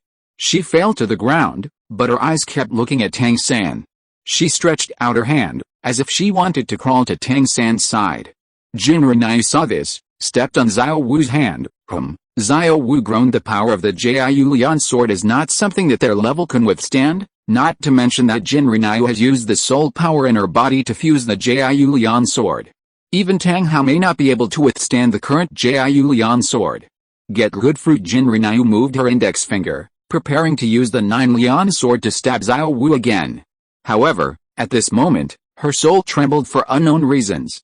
The Nine Lian sword in the air missed and landed heavily on Xiao Wu's side. Xiao Wu was shocked and looked at Jinri. She saw that Jinri's soul power seemed to be weakening, and the radiance of Jiulian's sword began to change from red to black. Although she didn't know what was going on, but now, it was a good opportunity to sacrifice to save Tang San. Little Lord, the seventh soul skill, the real body of the martial soul. A large green vine fell from the sky and hit Xiao Wu hard, directly curbing Xiao Wu's idea of making a sacrifice. Yaxin, Jiu Lan looked up into the sky in surprise. Lu Yaxin jumped off Lu Tangzin. Jiulan, what's going on? I'm not sure. The young master seems to have lost control. Jiu Lan looked at Jinri, but for a moment, her body suddenly emitted the same black energy as Jiulian Jianjian. The black energy was extremely strange. Even though Jiu Lan was worried about Jinri, she did not dare to take it easy. Come forward. Yaxin, have you recovered? The appearance of Lu Yaxin also surprised Jiu Lan. The split souls reunited. What on earth happened? The young master actually has inner demons. Lu Yaxin did not answer Jiu Lan's question. She looked at Jinri and frowned slightly, looking a little worried. Inner demon? Jiu Lan asked in confusion. Why are there inner demons? Lu Yaxin didn't speak. She lowered her eyes and glanced at Xiao Wu, who was pressed by Lu Tang. Stop struggling. If it weren't for the young master asking for your soul ring and soul bones, I would have killed you right now. Xiao Wu was severely injured by the Jiulian sword just now, and her mobility was not fast in the first place. In addition, the Jiulian sword seemed to have the power to suppress her, so that she could not use the sacrifice in a short time, and now it suppressed her. The green vines also had that power. Xiao Wu gritted her teeth and couldn't figure out what was going on. Jiu Lan looked at them, frowned slightly, and said nothing. You are a soul beast, and you are actually helping humans. It was also at this time that Xiao Wu realized that the person suppressing her was the woman she saw in Xiandao City last time. She has the aura of a soul beast. Shut up, you don't care who I help. Aren't you also helping a human being? You even want to sacrifice for that human being. Why do you like to be someone else's pendant? Lu Yaxin replied. She doesn't look down on Xiao Wu at all, just like she looked down on Ayin at first. As a 10-year-old soul beast, there's nothing wrong with you choosing to transform and come to the human world to practice, but you should never hurt her. Young master, you and I are of the same kind, and I don't want to embarrass you, but you have the idea of sacrifice. 10-year-old soft-boned rabbit, you have lived for so long, and you are still willing to sacrifice and use it as someone else's pendant, just because love? How ridiculous. Lu Yaxin's joking voice reached Xiao Wu's ears. Xiao Wu felt that her relationship with Tang San was offended, and said angrily, what do you know? I love brother, and brother loves me too. This is love, crazy. Lu Yaxin let Lu Tang seal Xiao Wu's mouth. She looked at Jiu Lan and said, the young master's condition is not very good. You and I can't get close to her now, but I probably know what she wants. What did you do? What? Jiu Lan asked with a frown. Lu Yaxin, cultivation of divine patterns will lead to heavenly calamity. If I guess correctly, she wants to use her inner demons to resist heavenly calamity. Using inner demons to resist heavenly calamity? Jiulan asked in surprise. What on earth is going on? She knew about the cultivation of divine patterns, but no one had ever told her that divine patterns would lead to catastrophe. Moreover, when did the young master's inner demon appear? The inner demon is also an energy carrier, so it's not impossible to use it as a counterbalance. Lu Yaxin analyzed. But where did the light feather Douluo go? She asked. Not sure. I didn't see him when I came here. Only the young master was here, Jiulan replied, subconsciously looking at Tang San, who had become a corpse. Young master, kill him. Lu Yaxin followed Jiu Lan's gaze and said, he deserves it.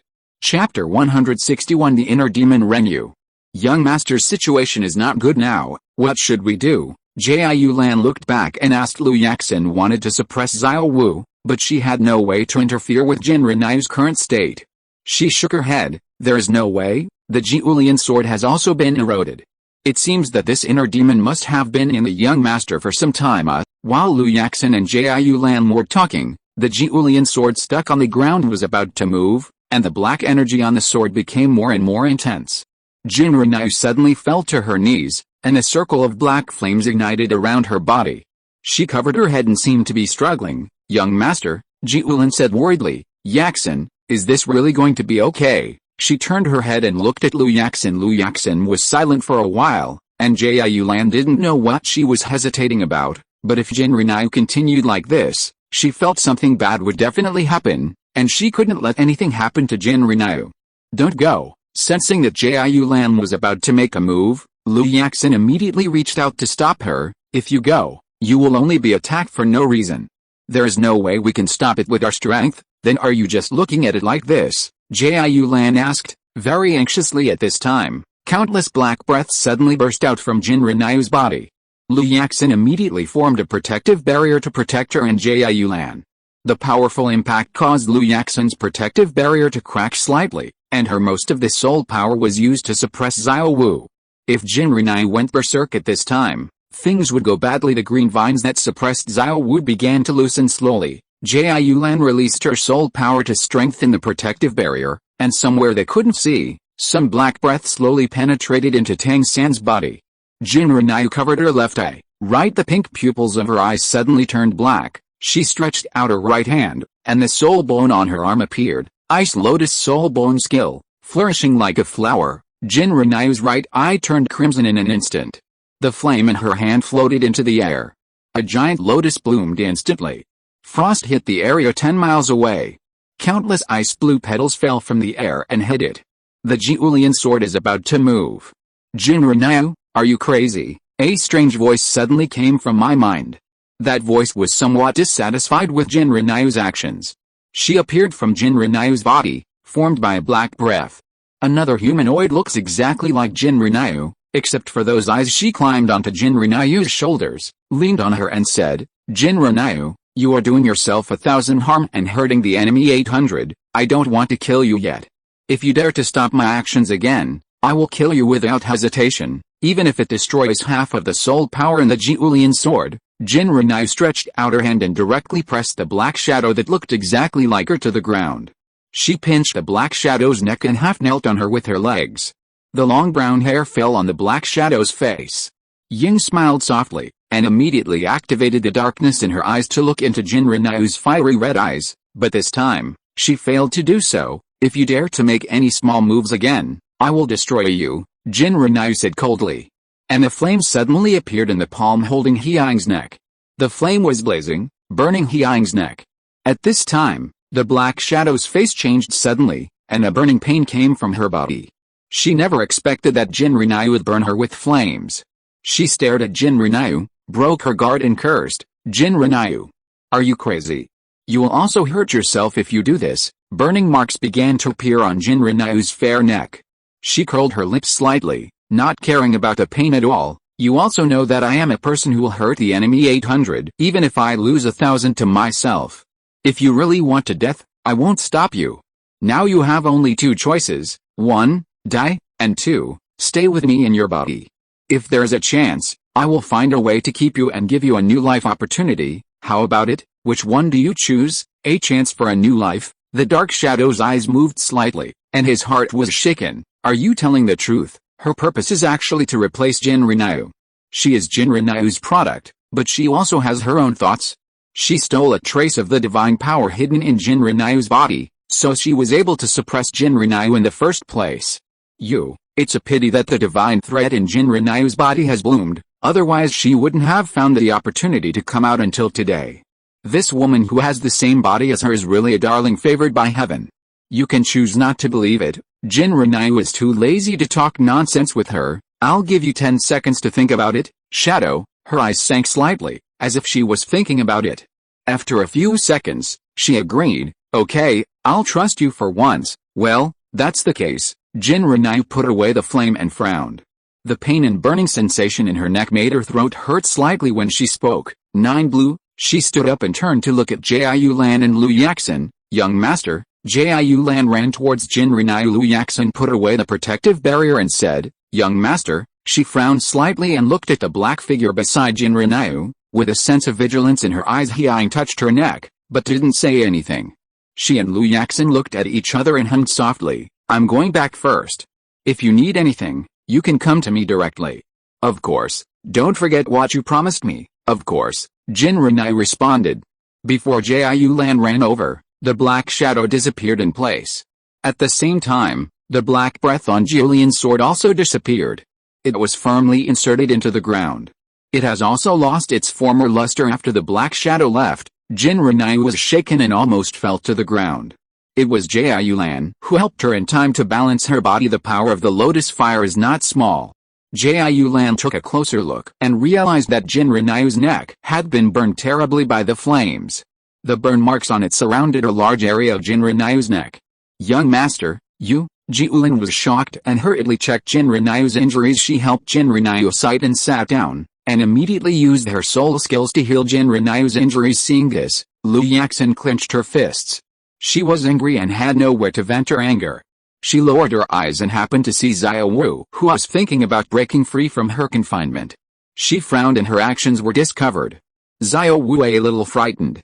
Her body trembled slightly, but now she was completely speechless. Seeing Lu Yaxin's impatient look, Xiao Wu didn't have time to think about it, and suddenly stepped on her head with one foot.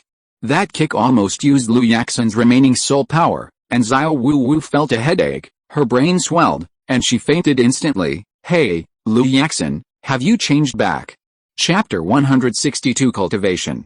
Guangling fell from the sky and landed behind Lu Yaxin. Lu Yaxin turned to look at him. What are you doing? Tang Hao is caught, Guangling replied. He crossed Lu Yaxin and walked to Jinrenai. Since Jiu Lan and Jinrenai were being treated face to face, he did not notice Jinrenai's injury at the first time.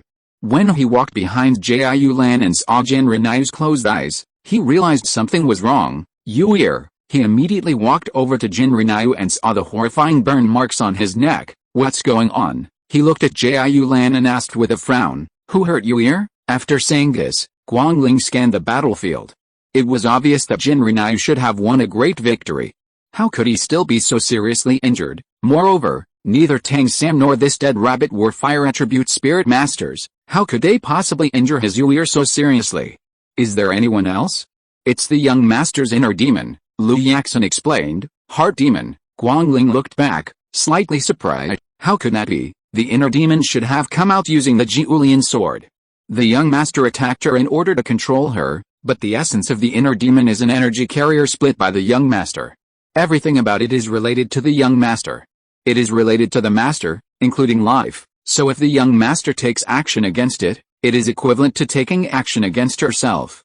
This injury was suffered when she hurt the guy. Lu Yaxin explained the situation just now, but never mentioned her guess. Guangling frowned and recalled Jinrenai's previous anomaly. It seems that what Jinrenai was hiding before was the inner demon. Thinking of this, Guangling's expression changed and she seemed a little angry. This girl, how is the situation now? Jiu Lan put away her soul power and frowned. The injury is basically fine, but I can't heal this burn. Guangling stepped forward and hugged Jinrenai, letting her lean into his arms. Then, he lowered his eyes and glanced at the burns on Jinrenai's neck, frowning slightly. If Guangling guessed correctly, the burn marks from the flame should be consistent with the flame used in her hand. Is she risking her own life? Thinking of this, Guangling was a little angry. He picked up Jinrenai, glanced around the ground, and said coldly, take that rabbit and go back to Wuhan Palace. Yes, Jiu Lan saluted respectfully, frowned slightly and looked at Lu Yaxin. Lu Yaxin used the green vine to pull up Xiao Wu on the ground, and then the others rushed back to Wuhan Hall. It was getting late, and the heavy rain fell, washing away the blood on the ground. A black-red light fell from the sky and poured into the body of Tang San, who had become a corpse. The dissipated souls began to condense. Not long after, Tang San, whose heart was pierced, suddenly moved. He opened his eyes with difficulty. He was confused, but he kept calling the words Xiao Wu in his mouth. After a moment, he passed out. In the past, a few days later, Wuhandian Mengayu Palace at noon, the sun was shining, and the golden light quietly climbed to the window in the room. Jinrenai was lying on the bed wearing a white nightgown, and beside her was Guangling, who was sleeping on the edge of the bed. Jinrenai fell into coma since she came back last time. No matter what method Guangling used, he could not wake her up. However, he used his soul power to check Jinrenai's body and found no major problems, even if King Lunhe and Zhang Male checked in turn, but still found nothing wrong. Jinru seemed to have simply fallen into coma. Perhaps, she was trapped by something. Crunch. The door to the room was gently pushed open, and Xiao Tuanzi's head peeked out. It was Xiao Jiu. He looked at Guangling with some sympathy, frowned slightly, pursed his lips and whispered softly, "Are you really not going to tell him? What's the use of telling him? Things are already like this. Is it possible to make him anxious and worried?" Lu Yaxin stood behind Xiao Jiu. She glanced inside, and for some reason, a complex emotion suddenly appeared in her eyes. She didn't agree with Jiu's inner falling in love with human beings at first, and even hated it. Later, she didn't agree with Jinru and Guangling. She always felt that Jinru would sacrifice her life because of Guangling. But now, it is Guangling who has paid more. The relationship between the two of them seemed to be beyond her imagination to this day. She seems to understand why the two of them must be together. It was like there was a part of her that was passionate about subduing the demon, but if you don't tell him, there's nothing he can do if this continues. Xiao Jiu opened the door and turned to look at Lu Yaxin. Both he and Lu Yaxin knew in their hearts that Jinru was performing a divine act in advance. She has practiced when, and although her body looks the same as usual, the divine threads inside have been quietly changing. If she didn't tell Guangling, would she have to keep Jinru here for several years? Isn't this a bit too cruel? In response, Lu Yaxin shook her head. "Young master told me not to tell him. In this situation, even if he knows that he is cultivating divine patterns, he may not be able to stay here. He is so smart, even if we don't remind him, we'll think of it." Xiao Jiu was silent. Yes, the conspicuous bag is so smart and knows that Jinru is practicing divine patterns. Even if they don't tell him, he will think of it himself. In his current state, even if he knows that Jinru is practicing divine patterns, he won't leave either. What's more, he also knows about the inner demons. Little Luden, does the master really want to use the inner demon to resist the heavenly tribulation? Xiao Jiu couldn't help but worry when he thought about the heavenly tribulation that would result from cultivating the divine pattern. The inner demon is still an inner demon after all, and is just a carrier of energy. It and Jinru are of the same body. When it is injured, Jinru feels the same pain. Using it to resist the catastrophe is essentially the same as suffering the catastrophe himself. Xiao Jiu has been puzzled since he figured this out. He didn't understand why Jinru did this. Xiao Jiu didn't understand, but Lu Yaxin did. She explained, "The inner demon is indeed one with the young master, but the inner demon can't be expelled by the young master. The last time he suppressed it was purely because the young master was cruel to her. The inner demon from a certain perspective, it is another personality born from the young master. That personality may have its own thoughts and want to replace the young master. In this case, regardless of whether it is the same body as the young master, it is already an independent existence.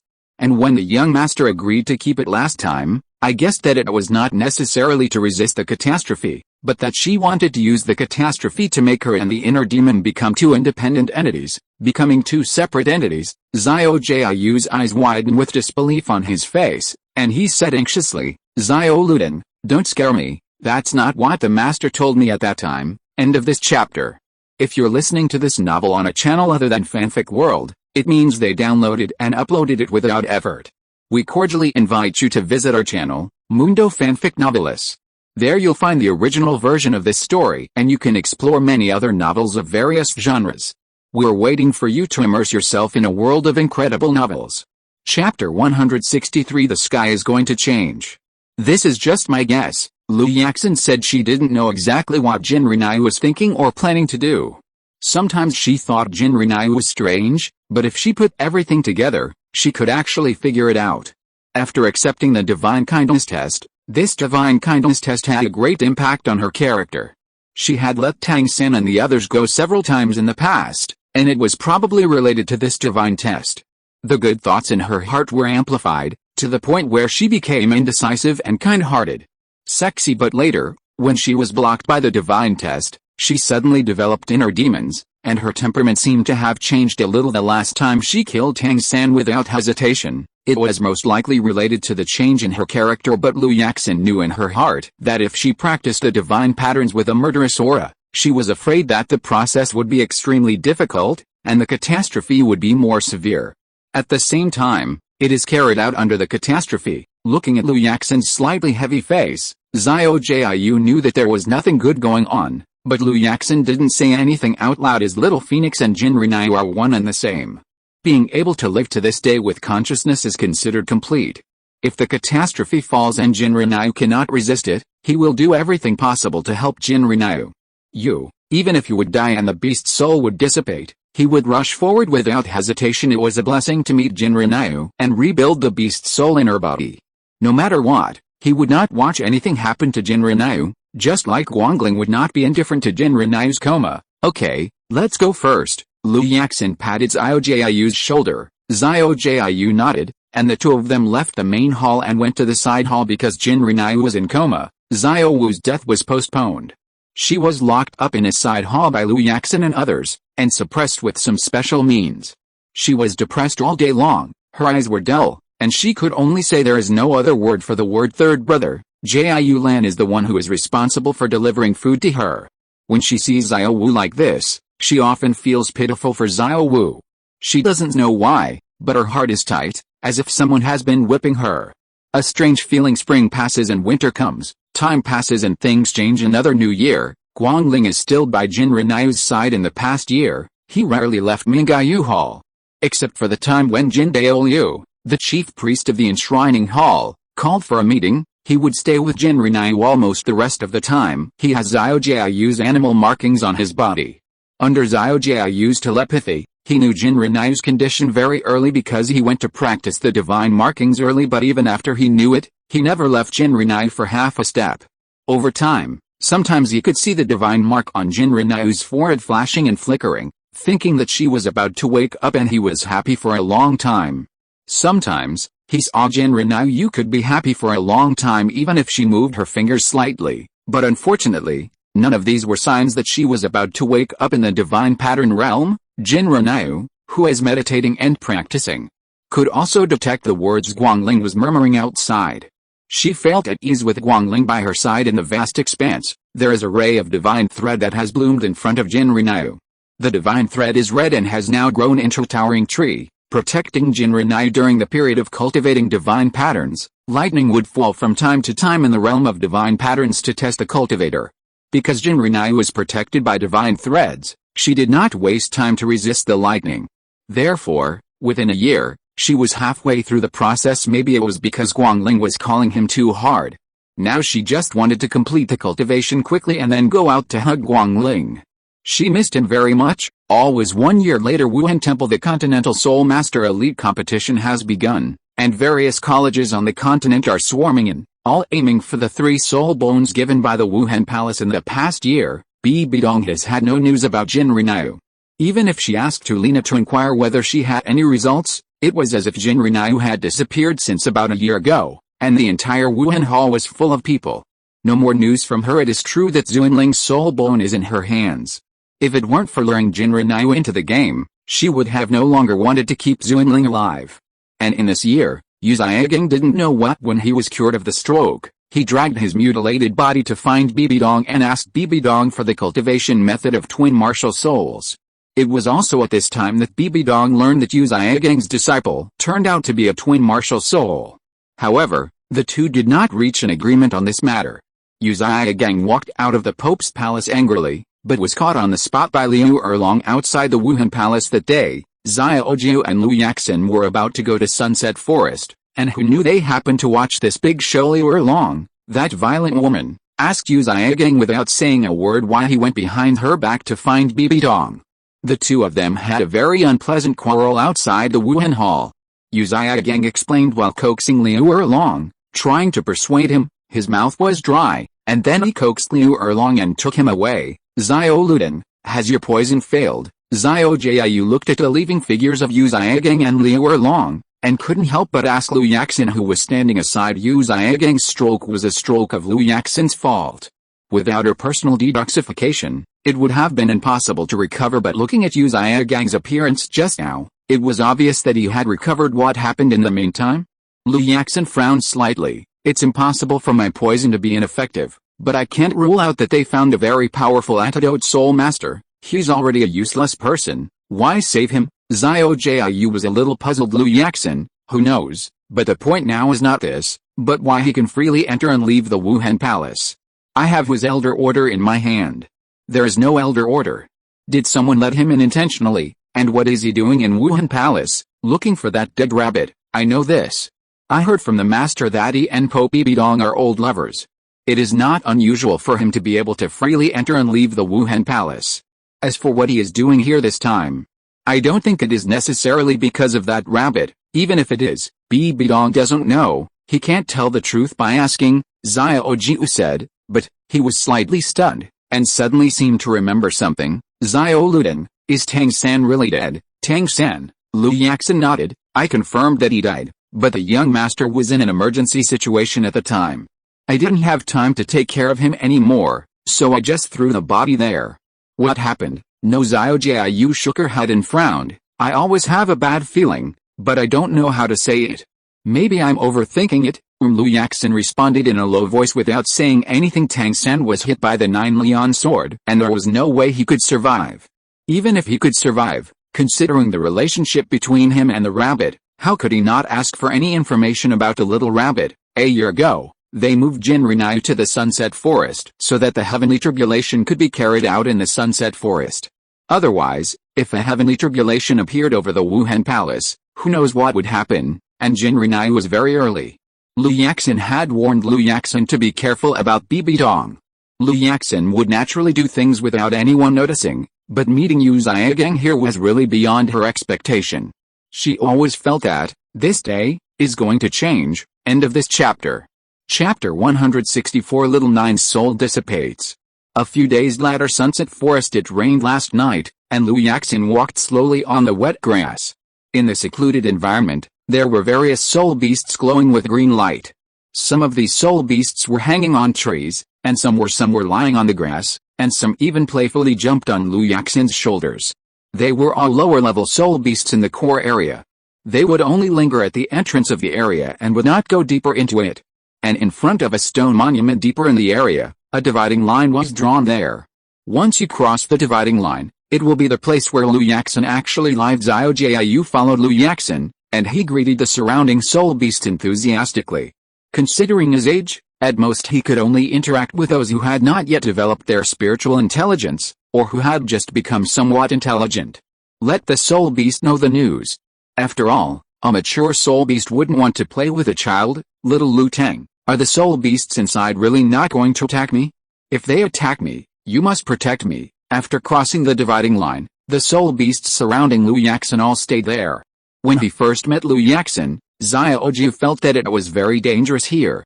Now that he was really going in, he would inevitably feel a little nervous, so he hesitated outside the dividing line for a while. Lu Yaxin stopped, turned to look at Xiao Jiu and said, the young master has released all of his power.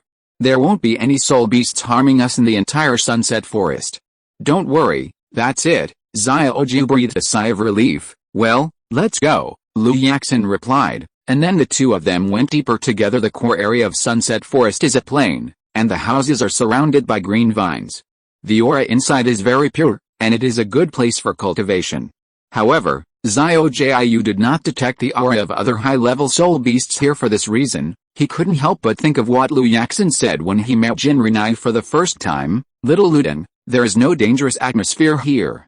Why didn't you let the master enter here before? She wanted to know then something about. It was too dangerous then. In front of Lu Yaxin and Xiao Jiu, there was a gate formed by a huge green vine. Lu Yaxin controlled the green vine to open the gate, one by one, and soon, Xiao Jiu saw the location of Jinrinai and Guangling. It was a giant bud. The bud was in the shape of a 9-petal fairy lotus. At this time, it was in full bloom. Its petals shone with a pale pink light. The green vines underneath served as a fulcrum to completely hold up the bud. It looked like it is a closed space with a layer of science soul power covering the sky. It is surrounded by green leaves, which are densely packed. However, the leaves above exude a weak aura, which makes Xiao Jiu feel that this place seems to be a natural place. Suitable for practice, this is a very suitable environment for the young master to practice, Lu Yaxin explained. Don't you want to know why I didn't let the young master enter here? Because after the master's death, this environment has undergone earth-shaking changes. At the same time, there are still other spirit beasts who want to take action against the young master. Perhaps the master is worried that I cannot protect the young master. So he tries to take the young master away and leaves me here alone to wait for the young master's return. The young master has been nurtured by the master for so many years, and his body is much stronger than ordinary people. Therefore, I don't have to worry about the young master not being able to survive in the human world. It's just that this time, even for more than 10 years, without the soul power of the master protection, what you have seen would not be all this.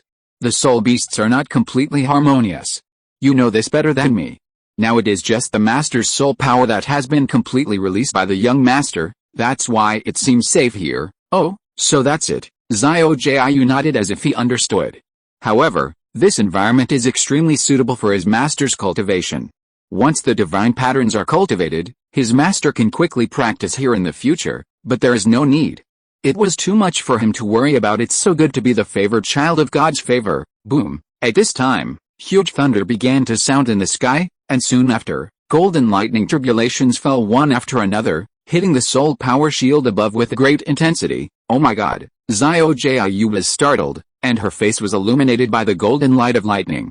Lu Yaxin looked up and saw that the barrier she had set up with her soul power began to slowly dissipate, and what appeared in front of them was a sea of the thunder clouds were rolling violently, and lightning flashed across the forest like daylight. All the spirit beasts in the forest sensed that something was wrong, and they fled one after another, just wanting to stay away from the area where the thunder clouds were. Heavenly calamity. Lu Yaxin looked at those thunder clouds and couldn't help but murmured, how could it happen so fast? She frowned slightly. Before the heavenly tribulation falls, there will be a thunder tribulation first.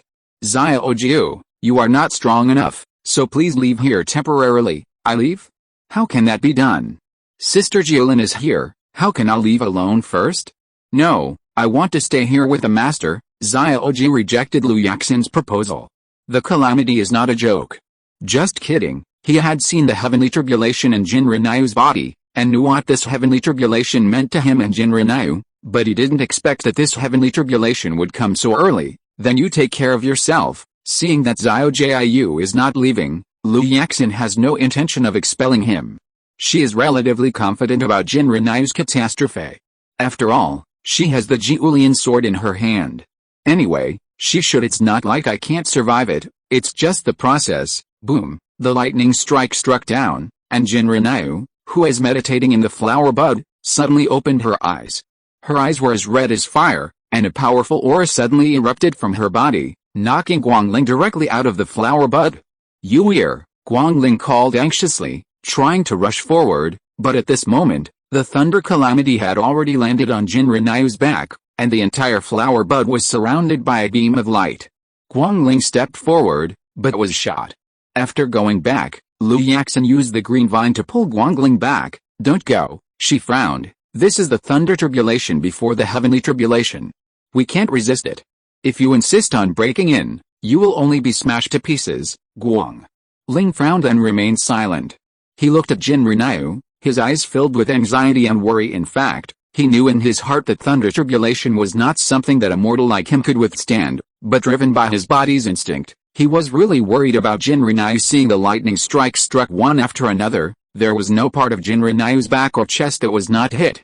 Within a moment, her body was covered with scars. She used her soul power to summon Jiulian. The sword, the Jiulian sword, hung above her head, and the thunder calamity struck the Jiulian sword, blocking a lot of damage for Jinrinayu. However, there were a total of 32 thunder tribulations. Every time the Jiulian sword suffered one, the light would become weaker. Jinrinayu frowned slightly. Taking advantage of this time, she adjusted her body, and then she reached out and grabbed the Jiulian sword, injecting soul power into the Jiulian sword, and fighting with the remaining thunder tribulations. After the thunder tribulation, the light of Jiulian sword has almost dissipated, but fortunately Jinrinayu's injuries are not serious, but the consumption of soul power is a key point.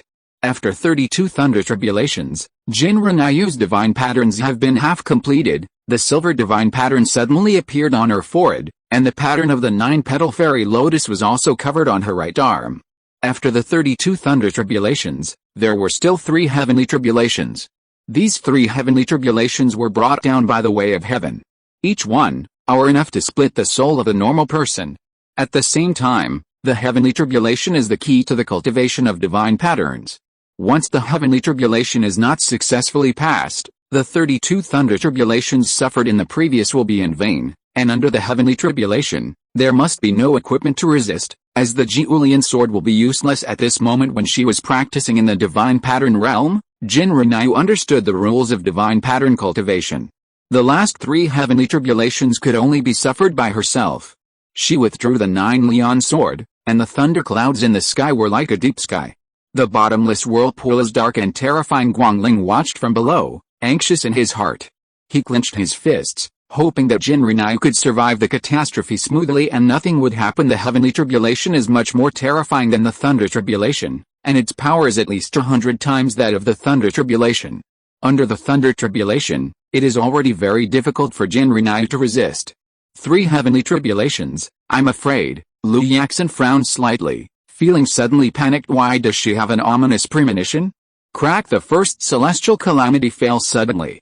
It was a golden thunder and lightning, which was very similar to the previous thunder calamity. It struck Jinri Nai's chest fiercely and passed through her body. Jinri Nai's eyes widened in surprise, and her throat there was a fishy smell, and a mouthful of bright red blood spit out from her mouth, and she suddenly fell to her knees on the ground. Moon, little lord, owner, the 4 people watching below shouted out almost at the same time. They were no less surprised than Jinri Nai when the bud. Guangling gritted his teeth and released his soul power to rush into the light pillar without saying a word.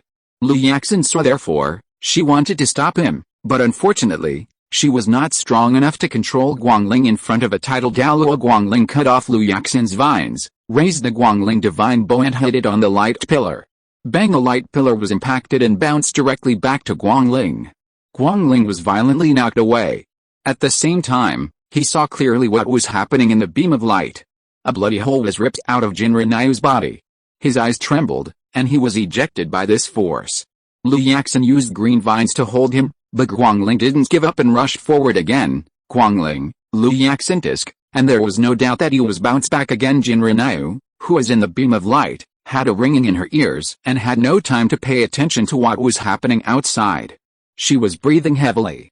At this moment, she could clearly hear the beating of her heart, and her eyes flickered slightly. Chui also saw the blood hole in his chest. Is she going to die? This was the first catastrophe. Could her body not be able to bury it? Jinri Nai gritted her teeth and tried desperately to stand up, but now her body seemed not to obey her orders. Her legs were weak, and the pain in her chest quickly spread throughout her body. This wound in her, there was only a thin line between her heart. She stretched out her hand to caress the wound and used her soul power to relieve the pain. However, perhaps due to the calamity, the wound could not heal, and even the blood could not be stopped if this continues, let alone the third tribulation. The second one alone will be enough to kill her at this time. Jiu Lan suddenly felt a pain in her heart. She spit out a mouthful of blood from her throat, her face turned pale, and she suddenly fell to the ground. Sister Jiu Lan, Xiao Jiu was the first to come to his senses. Xiao Luden, what's going on? He ran to Jiu Lan and asked anxiously. Upon hearing this, Lu Yaxin immediately walked over to check and saw that the same wound as Jinri Nai's body suddenly appeared on Jiu Lan's body. The bloody hole was extremely terrifying. It was only then that she remembered something very important. She and the young master have the same destiny. What? Xiao Jiu frowned. How could she be the same as the master? Before he finished speaking, Xiao Jiu seemed to have remembered something. Then Sister Jiulin will suffer the 3 heavenly tribulations together with her master. Lu Yaxin nodded, feeling that the situation was a bit tricky now under the catastrophe. Even if Jinri Nai can survive, Jiu Lan may not be able to survive. This is the first step, and Jiu Lan has already lost half his life. Will he be able to withstand the second step? Lu Yaxin is really hard to say. Jinri Nai's situation is no longer good, otherwise Jiulin's reaction wouldn't be so big. As for Jiu Lan's situation, Xiao Jiu also saw it. He looked at Jiu Lan distressedly, as if he was seeing Jinri Nai. His master needed him now. Crack! The second calamity was a red lightning bolt. It struck down, targeting Jinri Nai's back. A powerful suppressive force struck from above. Jinri Nai tried her best to summon the lotus fire in her hand. Just as she was preparing to when she used lotus fire to fight the second thunder tribulation. The ice phoenix wings behind her suddenly spread out, protecting her tightly under their wings. Xiao Jiu, Jinri Nai said in surprise. Since Xiao Jiu's soul left her body, ice phoenix wings will never come out on its own again. Unless Xiao Jiayu's soul returns to Ice Phoenix wings again, Xiao Jiu, what do you want to do? Jin Renai suddenly realized something at the sudden appearance of Ice Phoenix wings. Master, you must live well. Xiao Jiayu's voice came from behind, and Jin Renai suddenly felt a little panicked. She shook her head hastily, and the fear in her heart took over her whole body. No, Xiao Jiayu, this is a natural disaster, you can't bear it. Xiao Jiayu, her voice began to tremble a little, her eyes were slightly moist, and before she could finish her words, stab, the Ice Phoenix wings behind her suddenly shattered. Well, the shattering of the attached soul bone caused Jin Renai's body to once again after being traumatized. The second heavenly tribulation was mostly resisted by Ice Phoenix wings and Xiao Jiu's soul. When it fell on Jin Renai, it was already almost as powerful as the thunder tribulation. Jin Renai spat out blood again, and the flower bud being dyed red in an instant, icy blue fragments fell from the sky. Jin Renai raised her eyes, tears falling like a bursting dam. No, Xiao Jiu, don't. Chapter 165 The Dissipation of Jiulin's Vitality. The soul bone fragments fell like snowflakes. Jin Renai desperately tried to catch these fragments, but found that whether these fragments fell in her palms or on the blood-red flower buds, they would slowly disappear. It seems like a kind of dissipation of the soul. No, Xiao Jiu, why did you do this? Hot tears fell down her cheeks again. Jin Renai covered the injury on her chest, her heart throbbed hard, evil fire attacked her heart, and she spit it out again. She was bleeding from the mouth. At this time, the inner demon in her body appeared. Xinmo looked at the heartbroken Jin Renai, and suddenly there was a twinge in her heart. She murmured, "Is this the emotion of sadness?" At the same time, the third heavenly tribulation began to accumulate strength. The thunderclouds in the sky all gathered together, and small lightnings appeared one after another. Jiulin's aura underneath became weaker and weaker. Lu Yaxin held her in her arms and tried her best to use her own strength. She must use her soul power to maintain Jiulin's vitality. Xiao Jiu's passing was something she didn't expect. Now, she can only try her best to save Jiulin for Jin Renai. If she really can't save it, then her life will be lost, just like the original as Jiu Zioner said, if you want to gain something, you must first lose it. The first step to becoming a god is to forget your feelings in the heavenly tribulation pillar. Although Xinmo could feel the sadness in Jin Renai's heart, seeing that the third heavenly tribulation was coming, she couldn't care less. Jin Renai, concentrate. If you do this again, you won't be able to survive this third heavenly tribulation. Don't forget, that little phoenix died after blocking the second heavenly tribulation for you. If you don't want to let it down, you can survive this third one. At least, the sacrifice will not be in vain. Mentioning the little phoenix, Jin Renai once again shed tears in her eyes. Her lips moved, but she still couldn't come out. Xiao Jiu, the third tribulation was a black lightning. It accumulated power in the sky, and the surrounding thunderclouds were absorbed by it. Just the pressure coming down made Xinmo a little unbearable. Seeing Jin Renai still immersed in sadness, Xinmo couldn't help but frown. Jin Renai, she stretched out her hand to Jin Renai. Don't forget what you promised me. Get up. You have to get through this third tribulation no matter what. Xinmo ordered. Her tone was very tough, which suddenly awakened Jin Renai, whose mind was affected. Jin Renai gently raised her eyes to look at Xinmo. With tears in her eyes, she could only vaguely see Xinmo's slightly impatient expression. Yes, she promised to give her freedom. How could she fall here? Xiao Jiu died for her. How could she just give up? Also, Guangling was still waiting for her. How could she just kneel here? Glancing out of the corner of her eye, she could vaguely see Guangling's burning eyes staring at her. When things are settled, can I marry you? Okay, I promise you. With the words of the past agreement still in her ears, Jin Renai bit her lip and took Xinmo's hand without hesitation. Xinmo pulled the person up, raised her lips and smiled. This is the Jin Renyu I know. Renyu. After saying that, the third heavenly tribulation fell smoothly. Jin Renai and Xinmo held hands against each other. The next second, a black breath line appeared between the two people. The black breath line exuded an extremely dangerous energy. The smell of heavenly calamity fell and struck the black breath line in an instant. Jin Renai and Xinmo were both impacted. The two of them hit the light pillar respectively. Jin Renai made a sound of and a sudden sound in her throat. She spit out blood, and at the same time that Jin Renai spit out the blood, Xinmo also spit out blood. She frowned slightly and subconsciously raised the palm of her left hand to look at it. The connection between her and Jin Renai is still there. What's the situation? Xin Moyu was slightly surprised. The heavenly tribulation is no joke. The previous 2 attacks were enough to kill Jin Renai for half his life, and the other one shattered the little phoenix. This 3rd attack is logically the strongest, so why can't it split her and Jin Renai apart? Moon's connection line? What exactly is going on? And at the moment when Xin Moyu was thinking, the black calamity descended again. Crack. Well, the target of this disaster is her. Xin Moyu was injured on her back and her whole body trembled, but the power of this heavenly tribulation was obviously much lighter than before. Could it be that is this a catastrophe? Xin Moyu raised her head, and sure enough, another catastrophe fell. This time she moved to avoid it and went to Jin Renai's side. Your plan may be in vain, Jin Renai. Crack crack. Heavenly tribulations are falling more and more often. Jin Renai and Xin Moyu avoid each other from the lightning that attacks them. Perhaps the appearance of Xin Moyu has taken a lot of the damage from Jin Renyu. However, precisely because of her appearance, the calamity fell much faster. The further it progressed, the less able Jin Renai was to completely avoid the lightning. Her body was struck several times by lightning, and her skin and flesh were torn. The vitality of Jiulin is getting weaker and weaker. Even if Lu Yaxin uses her own spiritual pattern, it is difficult to stop the passage of life. No, she won't be able to hold on anymore. Jiu Lan's face turned pale. Lu Yaxin hugged her tightly, and for some reason, she felt a little nervous in her heart. Seeing this, Guangling stretched out her hand to explore Jiu Lan's neck. The pulse was weak and the vitality was flowing away. Even with a healing title Douluo, he was unable to save his life. His fists clenched suddenly, his brows tightened, and he didn't know what he felt in his heart. Xiao Jiu's disappearance already made him feel very uncomfortable. Jin Renai, who was undergoing a catastrophe, was even more miserable than him. If Jiu Lan continued, Guangling lowered her eyes slightly. How can his Yuer bear it then?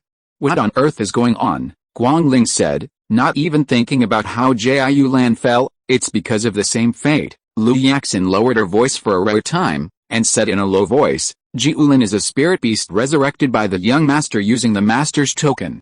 She was originally bound to the master. Life and death contract, but since the master's soul power is all in the young master, and the master's token is transformed by the soul power, the object of this life and death contract has also changed.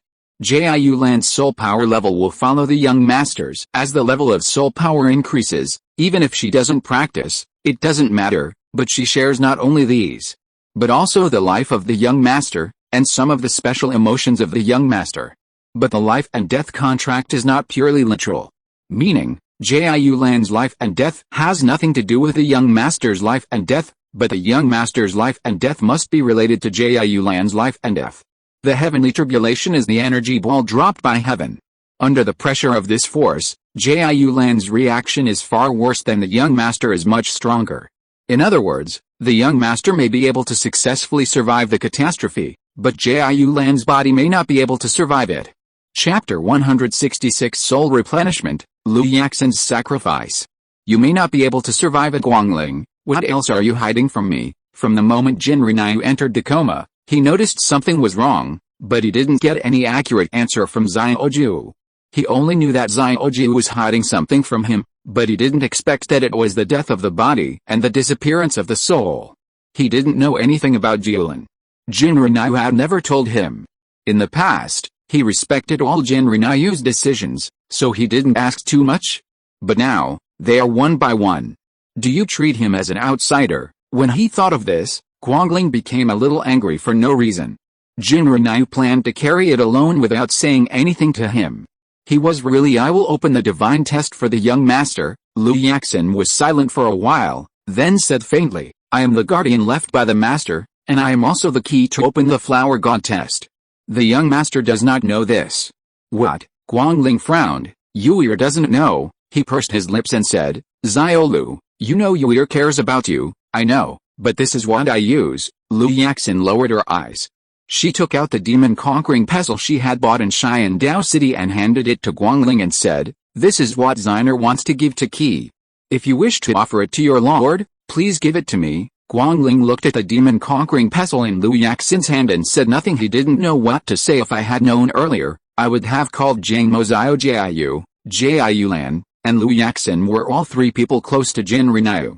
Under the catastrophe, Xiao Jiayu's body and soul were destroyed, Jiayu Lan's fate disappeared, and Liu Yaxin sacrificed to Shenman. This was the plan of heaven. Destroy love? Yue won't want you to sacrifice yourself to open the divine test for her.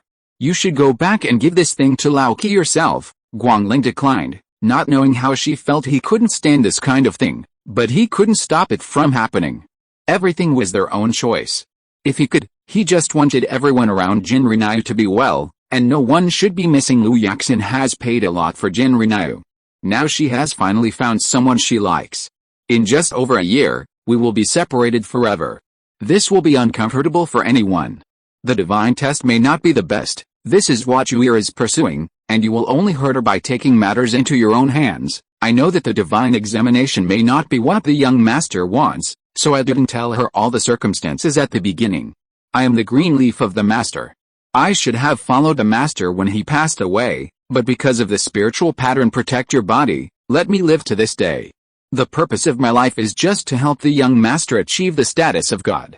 The appearance of the young master brought back most of my spiritual wisdom. I am very happy to meet you in the early stage of spiritual recovery. The same goes for those days, but I can't go back this time. When the young master's divine pattern is completed, it is when the divine examination begins, so I don't have much time. Although it is regrettable, it is what I have to face after all, isn't it? Liu Yaxin said with a smile after getting to know Zhang Mo. She did consider not starting the divine test for Jin Rinyu, but only for a moment. She once promised Jiayu's Einer that she would help Jin Rinyu. So she would not break her promise. She met Zhang Mo too late. Fortunately, it didn't last long. Zhang Mo still had more than 100 years in his life. In the long years, she will meet other people, and she will probably be forgotten soon, right? Thinking of this, Liu Yaxin took back the pestle again, and said to herself, forget it. It's better not to keep some thoughts. Guangling looked at her, feeling bitter in her heart. She didn't know whether it was because of the demon or Liu Yaxin. The time of 10,000 tribulations lasted for an hour, and there was such a big movement in Sunset Forest. Whether it was Wuhan City, Xiandao Empire or Xingluo Empire, they all noticed this strange phenomenon. The Continental Soul Master Elite Competition is being held in Wuhan City. Disciples from various sects from all over the mainland are gathering together.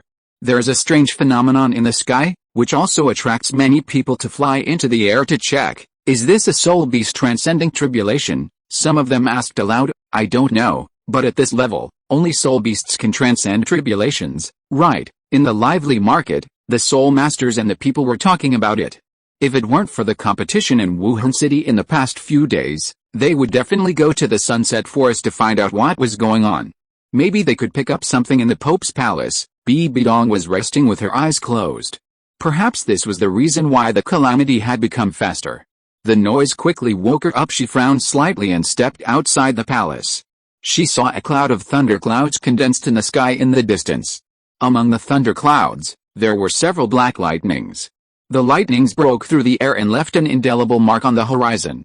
Traces. Bidong's eyes opened slightly. This is, at the same time, the worshippers in the worship hall also walked out of the hall to check the situation. What is this?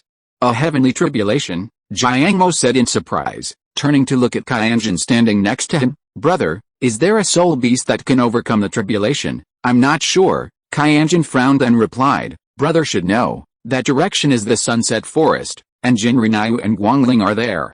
It is still unclear whether this heavenly tribulation is the soul beast's tribulation. Then I'll go find Big Brother. After saying that, Zhang Mo set off and left. Qianjin stayed there for a while and didn't say much. After defeating the demon, he arrived at the enshrinement hall. The 7 major offerings, except Guangling, are all present. Everyone knows that Jin Rinyu's mother is a 19-year-old soul beast and she comes from the Sunset Forest. A year ago, Jin Rinyu and Guangling went to the Sunset Forest, and now a natural disaster suddenly occurs. No matter what, they don't care. Will this disaster be linked to those two? Whether it was the soul beast crossing the tribulation or the heavenly tribulation caused by Jin Rinyu or Guangling, it was not good news. After all, Guangling hadn't replied to them for a long time, and they didn't quite know what was going on over there. It's not a soul beast transcending the tribulation. As a great worshipper of the angel god, Jin Daoliu can easily sense the fall of other divine spokesmen. Not to mention that this heavenly tribulation is not used by the soul beast to transcend the tribulation. Such a strong force, it can only be a god. Ayu, maybe he will become a god. What? Everyone was shocked. How old is Ayu to become a god? Zhang Mo said in disbelief. Right, is it so easy to become a god? It was obvious that he didn't understand the situation yet. Her actual age is about the same as you. Qianjin complained silently. Jiang Mo pursed his lips and was speechless. He had forgotten this. Who asked Jinri Naiyu to call him grandpa all day long? He would always forget that Jinri Naiyu's identity was unusual. Even so. Say, this tribulation is very strange. To become a god, you only need to pass the divine examination, which will lead to catastrophe, and this catastrophe is very different at first glance. No, where's Einar? Jiang Mo suddenly asked Qianjin. She went with Yue in the Sunset Forest. Why didn't you tell me? Jiang Mo frowned. Qianjin said calmly, because you are in retreat. Jiang Mo was speechless for a moment and didn't know what to say. Okay, his fault, brother, this calamity seems to be very different. Qinglun also asked the same question as Jiang Mo. He looked up at the sky in the distance, feeling a little worried about Guangling's situation. Jinri Naiyu must have better luck than Guangling to be chosen by the gods. Compared with the former, he must be more worried about the latter who is not so lucky. It's very different. Jin Daolia frowned. It's a bit similar. After he finished speaking, he didn't know what to say.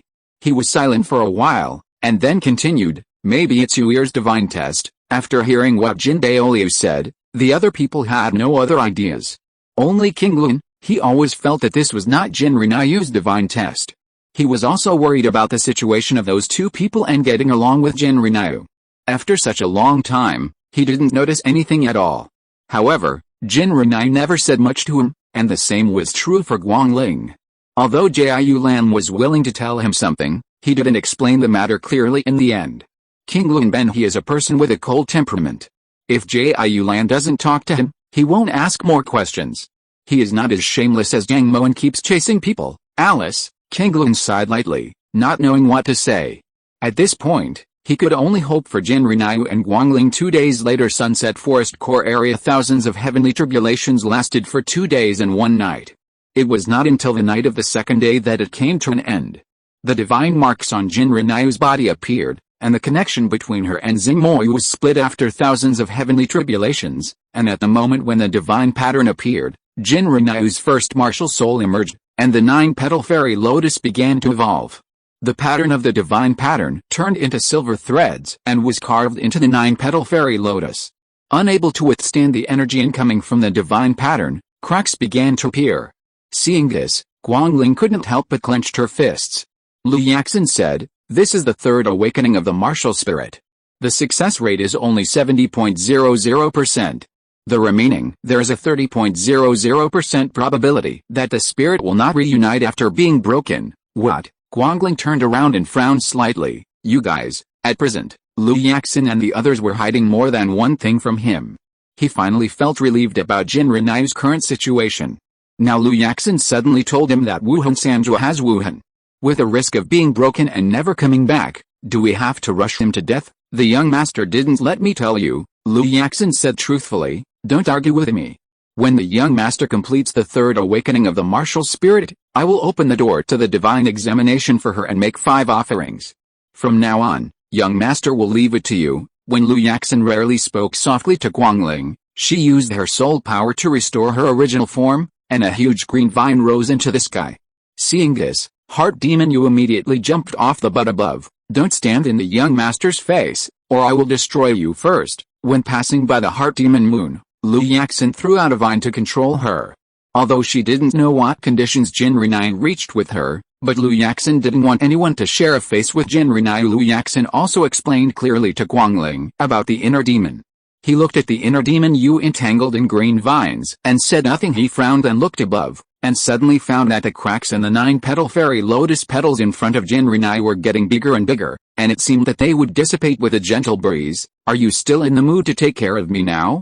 It's better to take care of your master first. Xingmo Yu knows what Jinri Naiyu is going to do.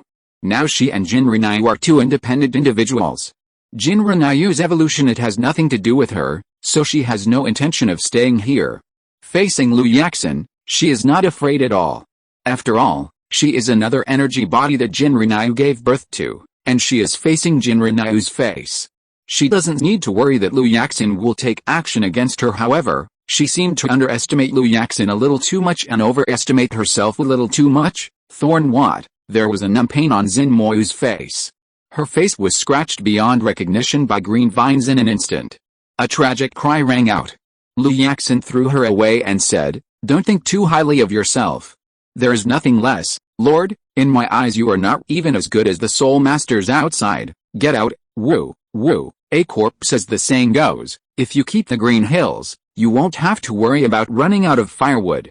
Jinmoyu covered her face and immediately left this ghost place. Boom, the 9-petal fairy lotus on the butt exploded instantly, and the powerful impact suppressed Liu Yaxin back to the ground. Guangling instantly activated her soul defense, and the panic in her heart filled her heart, and soon took over her whole body. Moon, it is inevitable that the martial soul will be broken. At that moment, Jinrinyu felt that all the meridians in her body were cut off, and her entire body was out of control. Her face was pale, and divine patterns extended from her blood, with countless lines wrapping up the petals that had become fragments. They quickly retracted and spliced up bit by bit. The divine patterns were embedded in them, seeming to be a bridge of splicing. Soon, most of the splicing of the 9-petal fairy lotus was completed. Seeing that the reorganization of Wuhan was about to succeed, Guangling was also very nervous. Seeing this, Liu Yaxin seized the opportunity and leaped forward again. Boom, a green beam of light fell from the sky. Guangling's pupils opened slightly. Yazin, only. The last bit of Jinrinyu's spirit reorganization is left. Looking at the situation, Liu Yaxin knows that the probability of success is low. She can make up for the remaining ones, which can be regarded as fulfilling her mission. The soul floated out of Liu Yaxin's body, and she flew to the 9-petal fairy lotus in front of Jinrinyu, using her soul to make up for the last flaw. "Young master, I'm sorry, no, no, no." In a daze, Jinrinyu saw Liu Yaxin's soul blending into her own martial soul. She murmured, just wanting to stop Liu Yaxin's movements, but unfortunately, her blood was drawn by the divine pattern. She had lost too much, and now she was so weak that she had no way to stop it. When she was awake, she saw Liu Yaxin disappearing in front of her eyes. The feeling of powerlessness spread throughout Jinrinyu's body, and 2 drops suddenly fell from the corners of her eyes. Tears, the last petal was filled, and the divine pattern returned to Jinrinyu's body in an instant. The 9-petal Immortal Lotus 3 enlightenment was successful, and a flourishing lotus flower appeared in front of Jinrinyu. The lotus flower was covered with divine patterns, and the texture was clearly visible. The whole flower was extremely sparkling, glowing with brilliance, and bloomed with an extremely powerful wave. The power of life. End of this chapter. Chapter 167 Death News. In a few days Sunset Forest Jinrinyu woke up from the nightmare. She yelled and was in shock. Beads of sweat dripped from her forehead and temples. Her heart was beating eagerly. She didn't come back to her senses for a long time after the catastrophe. The mimetic environment is no longer what it used to be. The flower buds in the center have withered and the green vines have withered. The messy environment undoubtedly shows that everything Jinrinyu saw in his dream is true. She pushed herself up and called out absently, "Xiao Jiu, Yaxin, Jiulin." The shouts echoed in the empty environment, and the only voice that responded to Jinrinyu was her own. At a glance, not even a single figure was seen in the entire simulated environment. Jinrinyu shook her head and was highly nervous. Phantoms began to appear in front of her eyes. It was Xiao Jiu and the others. Their souls passed through her body, and Jinrinyu, however, didn't catch any of them. She covered her head, and there was a piercing scream in her ears. She felt that her head was going to explode. The flames in her body were uncontrollable for a moment, and rushed out, hitting directly a big flower bud not far away. Boom, the blazing flames burst into flames, and Guangling, who had left the mimic environment, noticed Jinrinyu's violent aura. He dropped the freshly picked fruits and immediately rushed to the mimic environment. Moon. As soon as Guangling entered, he smelled the smell of tobacco. His eyes were filled with white mist. He frowned slightly and quickly flew upward to find Jinrinyu's location. After a while, he saw the rioting Jinrinyu. The flames in her hands couldn't stop shooting in all directions, and she herself was surrounded by the flames at the center. The raging flames soon burned towards her. Go! Guangling summons the martial spirit, draws the bow, ultimate Ling Guang. The ice attribute arrow fell and directly extinguished the flames on the ground. Guangling jumped down and hugged Jinrinyu. Yue, he called, hugging the person in front of him tightly. The familiar smell came from in front of her, and the feeling of coldness penetrated into her skin. Jinrenai became more awake. She hugged the visitor and murmured, Aling, I'm here, Yue, I'm here." Guangling softly comforted Jinrenai. His brows furrowed slightly, and his face didn't look very good. Although he had expected that Jinrenai would be in this state, Guangling still felt distressed when it happened in front of him. Jinrenai's crying and trembling movements made his heart twitch.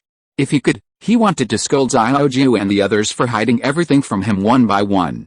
In the end, they would just slap their butts and leave, leaving him and Yue sad. They were really not human beings. I don't know how long it took, but Jinrenai's crying became quieter. Guangling glanced down at her and coaxed, Yue, I'm still here. He was not good at comforting people and could only accompany him, but he knew that with Jinrenai's temperament, she would definitely take everything into her own hands. Whether it was Xiao Jiu Yaxin or Jiu Lan, it was all hers. However, at the same time, those three people suddenly left, all because of her. How could Jinrenai accept this? The divine runes were completed, the 3 awakenings of martial souls were also completed smoothly, and the flower god's divine examination came. This was a very beneficial existence for Jinrenai herself. Divine marks, the 3 awakenings of martial spirits, and the flower god examination. These roads are all stained with blood, and if you gain something, you will lose it. This is the first lesson Jiu Ziner taught Jinrenai. Before Jinrenai's mental state recovered, Guangling accompanied her to recuperate in the Sunset Forest for a period of time. During these days, Jinrenai only stared at the sky and the air in front of her every day. She said less, even if she spoke, it was because Julian Jian was not obeying his orders, and she just spoke out to stop Julian Jian. The door to the inheritance of the flower god has been opened. Jinrenai is the person who is destined to inherit the divine position. Therefore, there is only one level in the flower god test, which is to be promoted to level 99 title Douluo. As soon as the level is reached, Jinrenai can do it at any time. Carry out the inheritance of the flower god. But how could Jinrenai want to inherit a throne made of blood? If it was just for her to open the door of inheritance, Lu Yaxin would not have ended up with her soul dissipated. Something went wrong with her 3 martial souls. One step was broken and the other step was reunited. The departure of Xin Yu took away a divine pattern, causing the last step to fail to overlap. Jinrenai never thought that her decision would harm Lu Yaxin's. Self-blame and sadness filled Jinrenai's mind. Her eyes were red and swollen from crying, and the tears couldn't help but keep falling. Guangling had no choice but to knock Jinrenai out and let her rest first. While these days, Guangling's mood has been quite complicated.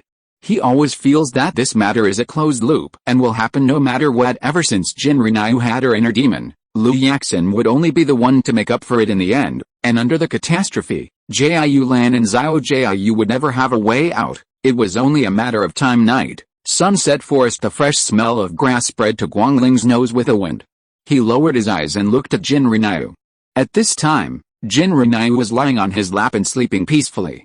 He put his hand on Jinrenai. Jinrenai always shed tears in her sleep. Guangling wiped away her tears over and over again, feeling very uncomfortable. The two of them kept doing this until dawn. When Jinrenai woke up again, she was not as excited as yesterday.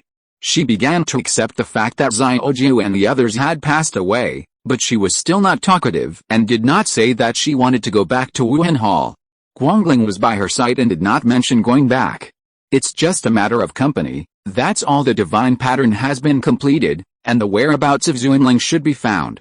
Wuhan City Wuhan in the Continental Soul Master Elite competition has come to an end. Not surprisingly, it is a battle between this year's Dark Horse Shrek Academy and the teams recommended by Wuhan Academy. The 3 members of the Golden Generation were far more powerful than the Shrek 5. Zhu's Huking left Shrek, and Xiao Wu's whereabouts were unknown. Their team was missing 2 people, so they asked substitutes to fill in. Although there were still 7 people, the 2 substitutes were really they can't be called little monsters. So they don't deserve the name of the 7 monsters. Being able to reach the finals without 2 key players, in the eyes of outsiders, is enough to prove that they are stronger than most people, but in reality, it is because they are really lucky and have more buys. Even if they faced each other, there was no strong opponent, and they just reached the finals in a daze. Since Jinrenai caught him halfway and was injured last time, Dai Mubei and Ma Hongjin suffered from the disease because they did not treat it in time, especially Dai Mubei. After that time, He never went to Gaolin again. In this land, no one knew what was going on.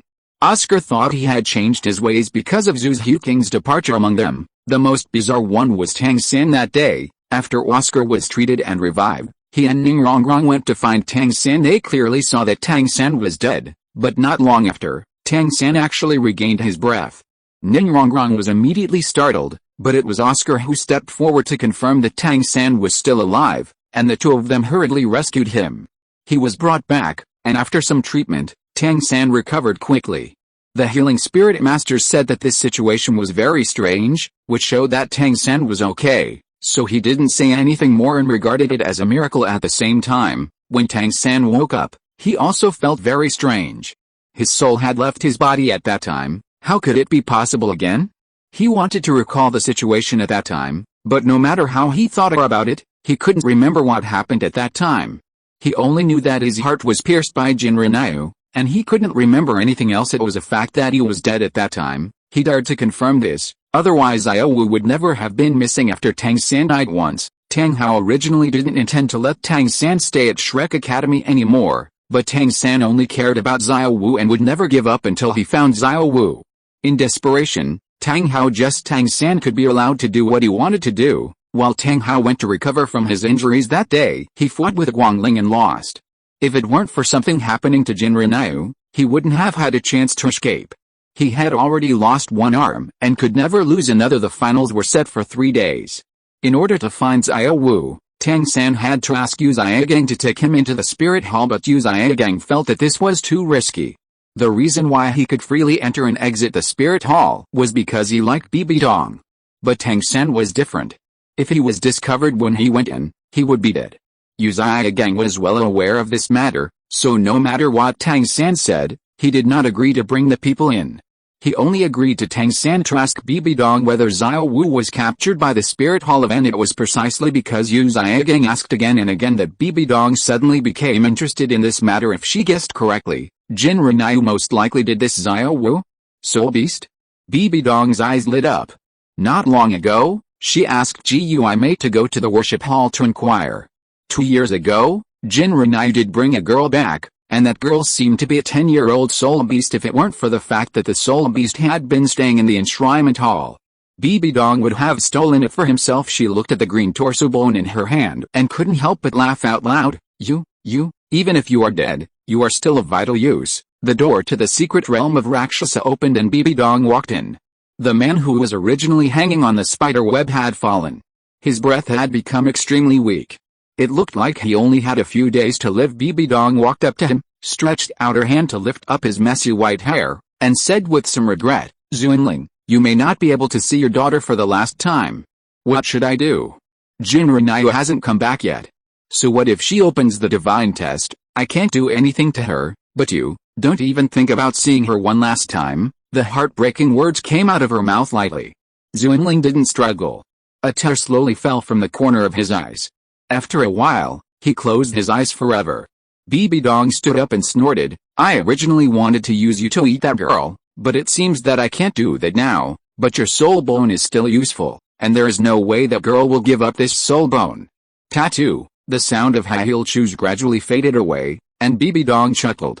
Soon, the Zuanling in the secret realm of Rakshasa became the food of spiders on the other side. The sunset forest. Jinrinyu finally managed to collect her emotions. She took out the jade pendant from the soul guide and wanted to use the divine pattern to confirm the whereabouts of Xuanling. Unfortunately, the moment she took it out, the jade pendant had lost its light. Jinrinyu's eyes trembled slightly, and her fingers slowly began to tremble. Her pupils were slightly dilated, and she looked at the jade pendant in her hand that had lost its light. She couldn't help but shake her head and murmured, how could it be possible? How could it be possible? Yuir, what's wrong? Guangling had prepared everything. When he looked back, he saw Jinrinyu, who was not in a good mood. Following Jinrinyu's eyes, he saw that the jade pendant had disappeared. There was no light, not even a little bit. He remembered that Jinrinyu once mentioned to him that the light of that jade pendant represented the vitality of Xuanling. Now that the light has dissipated, doesn't it mean that Yuir? Guangling immediately ran to Jinrinyu's side. He hugged Jinrinyu. Soon, Jinrinyu collapsed in his arms. Yuir, Guangling frowned slightly. Maybe this is just, He wanted to open his mouth to comfort him, but when the words reached his lips, it was difficult to say them out. He really had no way to deceive himself, nor could he deceive Jin Rinyu. In the end, thousands of words only condensed into 2 words, sorrow. Perhaps it was these 2 words that suddenly opened the door to Jin Rinyu's tears. She held the jade pendant in her hand tightly and sobbed. Guangling hugged her, and her heart throbbed with pain. He couldn't help but understand why God is so cruel to Jin Rinyu. Xuanling is her last hope, and now, this last hope has been taken away. Why have I worked hard for so long? Yaxin, Jiulin, and Xiao all sacrificed for me. In the end, what I got was the news of my father's death. Why? Jin Rinyu looked at Guangling, tears lingering in her eyes. She pushed Guangling away, and her limp body instantly fell to the ground. Her tears fell, and her words revealed regret. If she had not been in a hurry to practice divine patterns, Xiao Jiu and the others would not have died at all. She clearly knew that with her current strength, she could not completely survive the catastrophe. She knew that Jiu Lan's body could not withstand the catastrophe, and she also clearly discovered that Xiao Jiu was abnormal, but she still did it. So far, all the efforts have been lost. There is no trace of Xuanling's whereabouts, and Xiao Jiu and the others can't come back. Haha. She wiped away her tears, her voice trembling lightly. Yuir. Guangling saw it in his eyes and felt pain in his heart. He stretched out his hand to help Jin Rinyu, but Jin Rinyu raised her hand to stop him. Guangling's eyes were slightly moist, and her brows were slightly wrinkled, but she didn't know what to say. Such a blow, let alone Jin Rinyu, would collapse if it happened to him. It was obviously just 1 step away, only 1 step away, but in the end it was all in vain. So much was lost, and all that was gained seemed to be the divine pattern, and the flower divine weapon purified by the divine pattern, the 9-Lian sword. It was only today that Jin Rinyu understood what Jiu Zioner had said to her.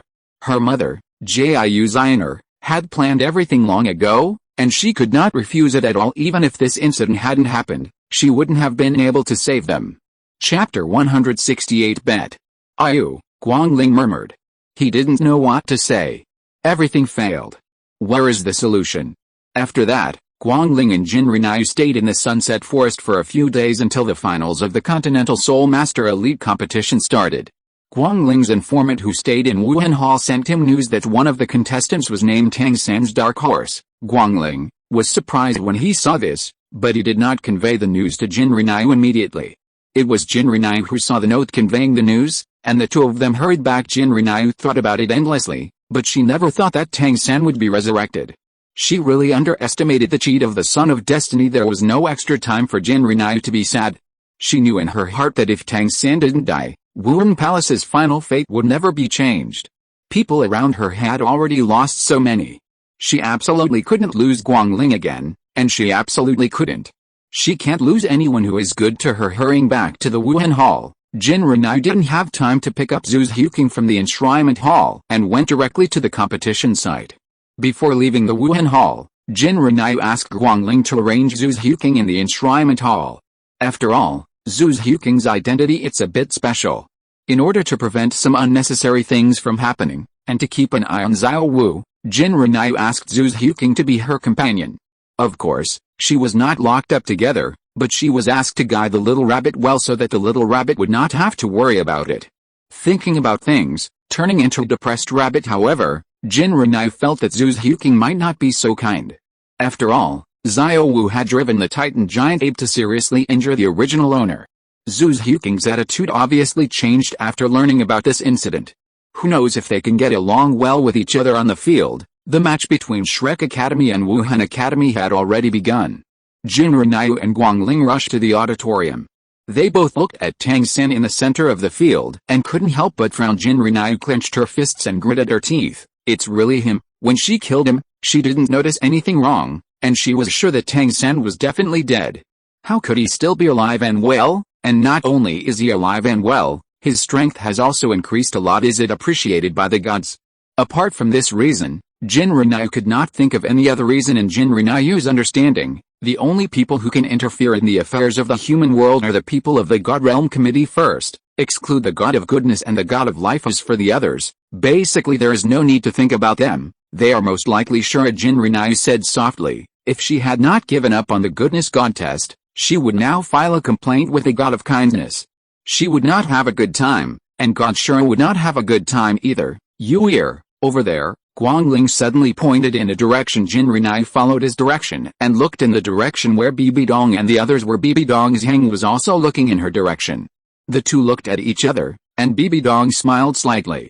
Not knowing what it meant, but it seemed like he was trying to show his kindness. Jinrinai pulled Guangling and said, "Let's go over and see what she wants to do." Yeah, Guangling nodded, and the two of them walked around to where Bibi Dong was. Following Bibi Dong were still the two old faces, but Yuguan was one of the old faces. The way he looked at Jinrinai seemed to be a little different than before. If it weren't for the fact that Guangling was beside Jinrinai, maybe he wanted to come forward and say something to Jinrinai. Jinrinai glanced at him and said nothing. She walked straight to Bibi Dong and looked at the battle below with her. "You are finally back, Jinrinai." Bibi Dong smiled, as if he knew what she was doing. Jinrinai was not surprised by this. Bibi Dong had already started the Rakshasa divine examination, and the flower god artifact appeared in the world. She could naturally feel it, and it was not only her, but also Jin Douluo and Bo Saxi, who was far away on Poseidon Island, can also feel it. "Just tell me if you have anything to say," Jinrinai said calmly. She had always been wary of Bibi Dong, and she always felt that Bibi Dong had a familiar aura about him. Jinrinai's attitude was also what Bibi Dong had expected. She didn't expect Jinrinai to look good on her despite the revenge of killing her father. "Last time, I asked Nana to find you and explained there will be an extra soul bone in this competition. You know, this extra soul bone belongs to your father, Zuanling. You said what belongs to my father is my father's? Why should I believe what you said?" Jinrinai asked, her eyes seeming to indicate that she should come up with evidence. At the same time, Bibi Dong also discovered that Jinrinai in the previous it was very different. Bibi Dong couldn't see any other emotions on her face, but it was clear that Ulina had said before that Jinrinai was shaken. But why now? There was no reaction at all. Is it because of that divine test? Bibi Dong pursed her lips and snorted softly. "I won't lie to you." "Then tell me, why is my father's soul bone in your hand?" Jinrinai still asked lightly. Her whole body began to exude a cold breath. Bibi Dong's eyes narrowed, and he moved the scepter in his hand, suppressing the aura that Jinrinai deliberately exuded. "Are you questioning me?" Bibi Dong's expression turned obviously bad. If it weren't for the fact that she was outside now and Guangling was by Jinrinai's side, she would definitely teach this girl a lesson. Guangling noticed the oppression from Bibi Dong, and he quietly released his soul power to suppress Bibi Dong. Bibi Dong turned his head, his face turned a little worse again. Are the old and the young going against her? His Majesty the Pope, I'm just curious as to why you have my father's soul bone. As far as I know, my father has disappeared and his whereabouts are unknown. Many people sent by Wuhan Palace have not been able to find him. In addition, you said that he went out. I'm looking for Tang Hao, but the last time I met Tang Hao, he didn't seem to know my father. Jinrinai raised her eyes and looked at Bibi Dong, but her tone was calm and made people feel goosebumps. Bibi Dong frowned slightly. Would a person who killed your father admit to having met your father? Yes, His Majesty the Pope is saying, how could a person who killed my father admit to having seen him? Then, Your Majesty the Pope, should you answer my question, why do you have my father's soul bone? I don't believe that my father went out of his way to remove his soul bone before leaving Wuhan Palace. Jinrinai is extremely calm now. No matter how Bibi Dong tries to interfere with her, she will not be affected.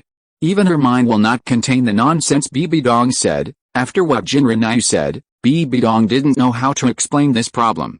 She just wanted to use Zuanling's soul bones to lure Jinrinai into the game. Now even if Jinrinai comes, she can't. Then she took action, so she naturally didn't think about the answers to some questions. But since Jinrinai said so, there's nothing wrong with her making a mistake. Your father's soul bone was not removed from his body, but hunted by him himself, and he just handed it over to the spirit hall. This explanation makes sense. Jinrinai did not continue to ask, if you don't give me soul bones, why did you ask me to come here? Of course I have something to discuss with you, Bibi Dong said. What's up? The competition on the field has entered a fierce stage. Even if Shrek Academy is missing Xiao Wu and Zhu Xiuqing, their strength cannot be underestimated, especially Tang San and Hulina. They may lose again this time. Bibi Dong followed Jinrinai's gaze and asked, who do you think will win? She asked. Shrek, Jinrinai answered without hesitation. After hearing this, Bibi Dong frowned slightly. Why? She wanted to hear Jinrinayu's opinion. Jinrinayu looked away, because there are only 3 people who can fight in Wuhan Academy, and there are 5 over there, that's it. Bibidong suddenly felt a little funny. Nana's soul power level is much higher than that of the students from the other academy. What's more, she and Ziyu also have martial soul fusion skills.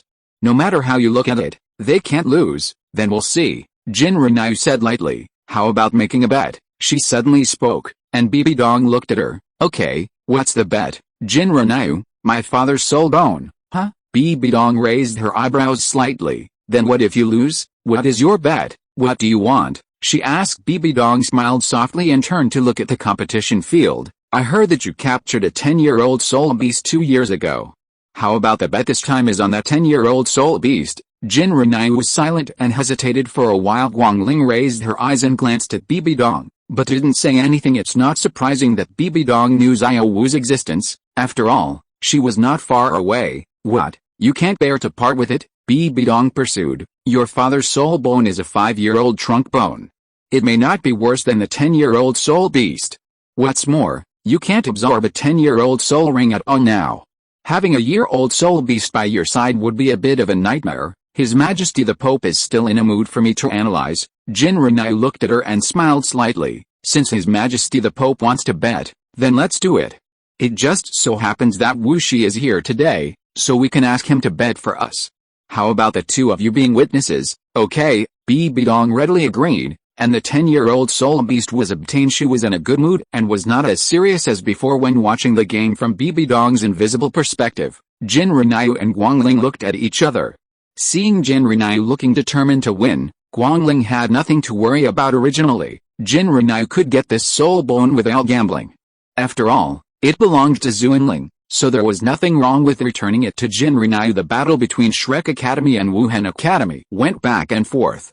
Except for Hulina, Ziyu and Yan, everyone else in Wuhan Academy was either kicked out or fell down.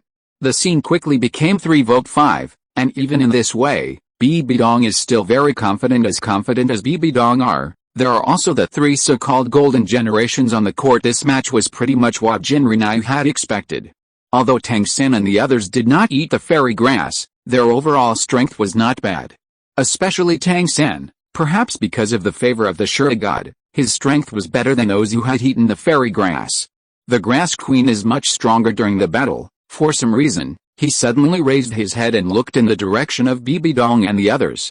This glance made him even more sure that Xiao Wu must be in the spirit hall, so no matter what, he must defeat these 3 personal. Perhaps it was the power of love, but Tang San burst out with unprecedented strength. Not only were the audience present dumbfounded, but even his teacher, Uzia Gang, was dumbfounded. How is that possible? Bibidong's hand holding the scepter tightened slightly. Her confidence was gone. It was not difficult to know that Tang San won as Jinrinayu expected. Guangling was also surprised by Tang San's burst of power. He remembered that boy was just a soul master. How could he surpass the level and defeat the demon? And, how did he come back to life? Damn him. Okay, the bet is over. Jinrinayu smiled slightly, stretched out her hand and said, His Majesty the Pope, it's time to fulfill your promise. Being able to take out the soul bone for gambling proves that Bibidong did not publicize the additional soul bone. This soul bone was used to seduce her from beginning to end. Bibidong, on the other hand, didn't seem to want to fulfill her promise. She frowned and delayed. Now we need to award the rewards for the competition. I can't give them to you yet. When the competition is completely over, I will send someone to send the soul bones to your Mingayu palace. Don't worry, I will do what I say. Not to mention there were 5 offerings just now as witnesses. I can't refuse even if I want to. Okay, His Majesty the Pope, please send the soul bones to Mingayu Palace within 3 days. If I don't receive the soul bones after 3 days, I will not let this matter go. Jinrinayu left this sentence. Then he left with Guangling. Bibidong looked at their departing figures, tightened the scepter in her hand, and murmured, What an eyesore girl. Afterwards, she adjusted her emotions and began to hand out rewards. Shrine. The news of Jinrinayu's return soon reached Zhu Huking's ears. She threw a wrench and immediately ran out to greet her. After 2 years of not seeing her, she was still the same as before, but Jinrinayu seemed to have changed a lot. Yu, Zhu Huking called out. She looked at Guangling behind Jinrinayu, and then looked behind Guangling again.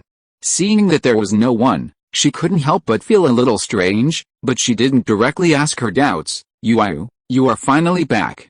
I miss you so much, Zhu. Xiuqing stepped forward and hugged Jinru and kissed her. She always felt that Jinru seemed to have become much colder than 2 years ago. Yue, what's wrong with you? What happened? Several words in a row spoke to Jinru's heart. Jinru was held by Zhu Xiuqing, and her eyes suddenly became moist. She hugged Zhu Xiuqing back, as if she was looking for comfort, and Zhu Xiuqing with a delicate mind, she immediately noticed something was wrong. Her eyes tightened slightly and she subconsciously looked at Guangling. Guangling shook his head towards her and said nothing, but Zhu Xiuqing saw the difference in Guangling's eyes. Regretfully getting the message, she raised her hand and patted Jinru's back gently, calling comfortingly, Yue, it's okay, I'm here. Chapter 169 Dog Bites Dog. After comforting Jinru, Zhu Xiuqing asked what happened. Jinru calmly recounted the incident, with tears in her eyes. After Zhu Xiuqing heard this, she was slightly startled, and she frowned. Taking Jinru's hand, Yue, what has happened is irreversible. It doesn't matter if it's little Phoenix or Sister Yaxin. They definitely don't want to see you blaming yourself like this. Some things cannot be changed. It really can't be changed. You have to cheer up. You still need to complete the divine test. Zhu Xiuqing's tone was very soft. She had tried her best to express her thoughts tactfully. No matter what she said, Xiao Fenghuang and Lu Yaxin died to help Jinru become a god, even if it was for them. Jinru can't just waste time here. Jinru understood what Zhu Xiuqing said and what she meant. She understood everything, but she just couldn't accept the fact that they left her for the moment little Phoenix and Lu Yaxin were gone, and her father had never been found since. If it weren't for Guangling still around, she might rather sleep in a flower bud and never wake up than face all this cruelty. Yue, maybe if she becomes a god, there is a way to resurrect them. Zhu Xiuqing came up with an idea. Tang San can be resurrected even if he is completely dead. Little Phoenix and the others should also be able to do something about it, right? She didn't know whether it was out of comfort for Jinru or something else, but she vaguely felt that Little Phoenix and the others were not at the point of no return yet. Become a god. Resurrection. Jinru couldn't help but murmured after hearing Zhu Xiuqing's words. She seemed to have thought of something, and immediately got up and ran to her room. Yue, Zhu Xiuqing and Guangling looked at each other and quickly followed Jinru. Jinru returned to the room and rummaged around, and finally found the rule of divine pattern cultivation on the bedside table. She sat on the ground and opened the book eagerly. Guangling and Zhu Xiuqing didn't know why, but they didn't bother Jinru in the end. The book Jinru opened stopped at a certain page. Zhu Xiuqing and Guangling leaned over and took a look. There was a picture drawn on it. The picture looked like the Nine-Petal Immortal Lotus spirit, but it was not exactly the same. It seemed that the Nine-Petal Immortal Lotus on the picture was connected by silk threads. Guangling knew that this was the Nine-Petal Fairy Lotus with a divine symbol, and above the divine Nine-Petal Fairy Lotus, there are 3 petals. Those 3 petals seem to be bred by the divine Nine-Petal Fairy Lotus. They are connected to the divine Nine-Petal Fairy Lotus, and they look very strange. Jinru stared at the picture for a long time, and suddenly remembered that the Nine-Petal Fairy Lotus that Lu Yaxin had mentioned to her before would produce 3 petals. Those 3 petals have a wide range of functions. At the beginning, one of them was used to reshape a yin's body. Tang Hao also used one of them to recover from his injuries. She always felt that these 3 petals were not necessarily produced by the Nine-Petal Fairy Lotus soul beast body, but rather, the flower god Xiao. Xioner was born with her own divine power. Otherwise, how could she be able to heal Tang Hao's heart injury with anything from this world? Just looking at this picture, the meaning expressed above is indeed that the Nine-Petal Fairy Lotus produces 3 petals, but these 3 petals are connected to the divine pattern Nine-Petal Fairy Lotus. What they extract must be the power of the divine pattern. The power of divine patterns and divine power should have the same meaning, so her guess should be correct. Little Phoenix and the others might really be saved, however, except for Jiayulan, Xiao Fenghuang and Lu Yaxin both sacrificed their souls. Lu Yaxin was easy to say, and her soul made up for her shortcomings, which meant that they had not dissipated, but Xiao Phoenix Jinru lowered her eyes slightly, and the little Phoenix and beast soul dissipated. Perhaps she closed the book and stood up. Xiuqing, you are right. If you become a god, you will definitely find a way to save Yaxin and Jiulan. Zhu Xiuqing was slightly startled, and he didn't know why Jinru figured it out right now. Was it that painting? Yue, do you already know what the solution is? Guangling asked impatiently. Little Phoenix is also an important person to him. Although he sometimes talks a lot, there is still some friendship in it. The relationship between Xiao Fenghuang and Xiao Fenghuang is no less than that between Xiao Fenghuang and Jinrinai. Jinrinai nodded and glanced down at the divine pattern cultivation rules in her hand. The Nine-Petal Immortal Lotus can produce 3 petals of its own to inject divine power. Those 3 petals may be able to save them, perhaps. Guangling pursed her lips. Yue, will you be in danger? No matter what he said, if this matter would hurt Jinrinai, Guangling would rather not have this option. No. Jinrinai replied, it's just 3 petals produced by injecting divine power into it after becoming a god. It will only consume divine power at most, and there will be no danger. After giving Guangling a reassurance, he breathed a sigh of relief and said, that's good. Perhaps because she learned that there was a way to save them, Jinrinai's face looked much better. Now, it was time to deal with the rabbit. Xiuqing, where's the 10-year-old soft-boned rabbit? Jinrinai asked. Locked in a secret room, Zhu Xiuqing replied, as if he had thought of something. Yue, are you going to kill her? Well, kill the rabbit to get the bones, and the soul ring will naturally have to be absorbed. Jinrinai turned around and walked towards the secret room. When the Mingyu Palace was being built, Jinrinai had considered that there would be something to ask for. He wanted to hide it, so he ordered people to build an extra secret room, which now comes in handy. Zhu Xiuqing followed Jinrinai. As far as she knew, a 10-year soul ring required at least a title Douluo or above to absorb it. Jinrinai had delayed the improvement of her soul power in the past 2 years due to her cultivation of divine patterns, but in any case, and also reached level 10. How can a level soul master absorb a year-old soul ring? Yue, are you the one who wants to absorb it? To be sure, Zhu Xiuqing asked aloud, in case someone else killed the rabbit and Jinrinai took the bones. However, this was not the case. Jinrinai said as she walked, I want to absorb it, but that soul bone is prepared to be given to you. What? Zhu Xiuqing paused and was stunned. Yue, you are only level 10, how can you absorb a year-old soul ring? There is no limit to the absorption of soul rings by the divine Nine-Petal Immortal Lotus.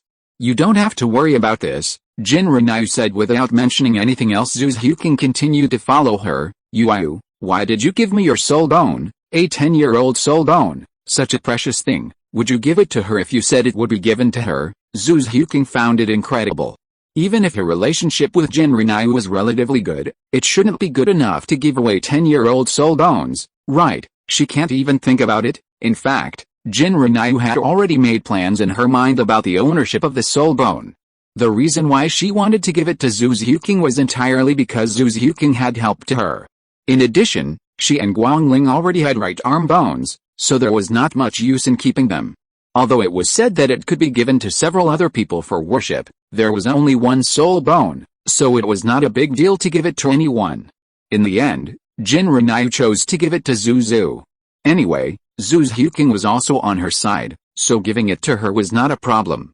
Don't suffer. Walking into the secret room, Jinrinai saw the rabbit who was almost depressed. She had been in the secret room for 2 years, and no one had spoken to her for one of the years.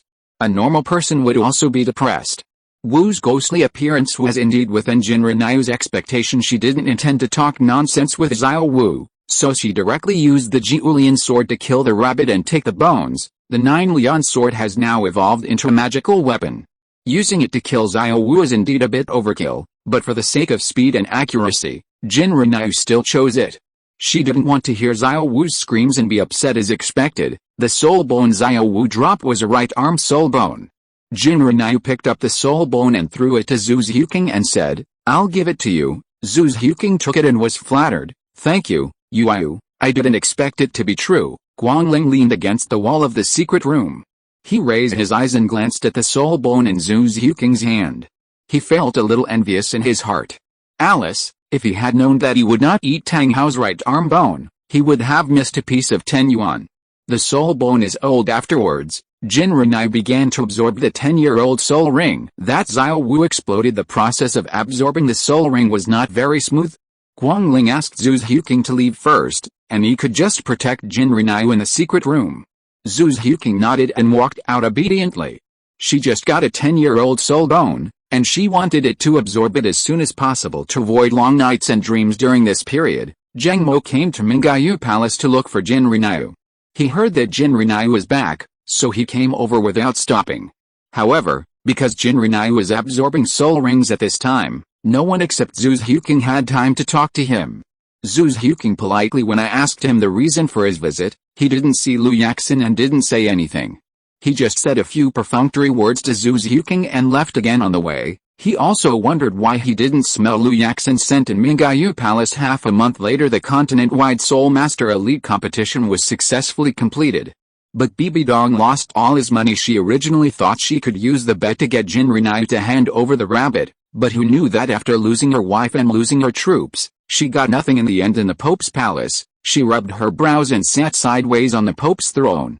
Her face was a little ugly, and she didn't know what she was thinking. There was no one else in the Pope's palace at this moment. At this moment, a figure walked in from the outside. Bibi Dong opened her eyes slightly, and when she saw it, it was the man she had always longed for. Uzia Gang, what else are you doing here? Bibi Dong said coldly, looking very unhappy. Uzia Gang had a bad look on his face just now, and couldn't help but frown. Danger, do you have to talk to me like this, otherwise? Do you still want me to bring you up to talk? During the finals, Liu Erlong provoked her and hugged Uzia Gang, which disgusted her. Before that, she had just quarreled with Uzia Gang. At this moment, Uzia Gang came here just to disgust her. How could she have a good face and become a ghost? Being reprimanded by Bibi Dong, Uzia Gang was stunned for a moment. It seemed that he came at a bad time today. Bibi Dong seemed to be in a very bad mood. For this reason, he could only say softly, "Danger." Before he even started speaking, Bibi Dong interrupted him. How presumptuous. I am the Pope of Wuhan Palace, please call me His Majesty the Pope. Uzia Gang was shocked and swallowed. A trace of panic suddenly appeared in his eyes. The Bibi Dong now was no longer the Bibi Dong he knew before. If you have nothing to do, just get out, I don't want to see you now. Bibi Dong was furious at the moment. Just looking at Uzia Gang made her angry. How could she talk to him properly? If you don't hit him, you've done your best to be kind and righteous. However, Uzia Gang had no such plan. He asked directly, the main reason I came here this time is to ask about Xiao Wu's whereabouts. His Majesty the Pope, do you really not know where Xiao Wu is? Little dance, Bibi Dong sneered. You mean that 10-year-old soul beast? Uzia Gang was speechless. He only found out Xiao Wu's true identity a few days ago. If Tang San hadn't gone crazy looking for Xiao Wu, he wouldn't have asked. This would have set him on fire. It was also because Liu Erlong took good care of him and Xiao Wu was Liu Erlong's goddaughter that he reluctantly came over. It would be best if he could ask about his whereabouts. If he couldn't ask, he couldn't blame him. I tried my best. That 10-year-old soul beast is not here with me. You asked the wrong person. You should ask Jin Renai in the enshrinement hall about this matter. When Jin Renai was mentioned, Bibi Dong was filled with hatred. That girl actually did something to her. Worship hall, Uzia Gang, let me go to the worship hall. Aren't you going to kill me? That's your life. What does it have to do with me? Bibi Dong asked doubtfully. You are the one who wants to find that rabbit, and I am not the one who wants to find that rabbit. Why, you still want me to find it for you? Uzia Gang, what else? He said confidently. Shouldn't you help me? You have such a big face. For the first time, Bibi Dong felt that Uzia Gang was such an eyesore. Get out of here now. If you don't blame me for being ruthless. Uzia Gang was so angry that he was trembling all over. He pointed at Bibi Dong. The next moment, Bibi Dong glared at him, and he immediately became scared again. You really don't miss the old relationship at all. Facing Uzia Gang's accusation, Bibi Dong was also extremely angry that she doesn't miss the old relationship. If she really didn't miss her old relationship, Uzia Gang would have died so many times, yet he still dared to dance in front of her. I really don't know whether to live or die, and I don't know which eye I was blind in the first place, so I fell in love with such a person. Unlucky. Both of them were furious, and neither was willing to give in. At this moment, a sneering female voice suddenly came from outside the Pope's palace. Why, Master, you can't solve the problem. I came to ask my old lover for help, but it turned out to be like this manner. The person coming was Jin Renai, who had absorbed the 10-year soul ring. She was followed by Guangling. Guangling slightly tilted his head and glanced at Bibi Dong and Uzia Gang, and smiled for no reason. You hear, guess what? It's true, this shameless plagiarist is really here, Jin Renai, Guangling Douluo. Bibi Dong's eyes tightened, and her butt suddenly felt a little unsteady. Jinra Niu, why are you here? End of chapter. If you're listening to this novel on a channel other than Fanfic World, it means they downloaded and uploaded it without effort. We cordially invite you to visit our channel, Mundo Fanfic Novelis. There you'll find the original version of this story and you can explore many other novels of various genres. We're waiting for you to immerse yourself in a world of incredible novels. Chapter 170 Trading. Of course I'm here to catch that plagiarist, Jinra Niu said lightly with a smile. Plagiarism. Bibi Dong subconsciously looked at Yu Gang, as if asking, when did you plagiarize and engage in free prostitution again? When Yu Gang saw Bibi Dong's look, he couldn't stand it all.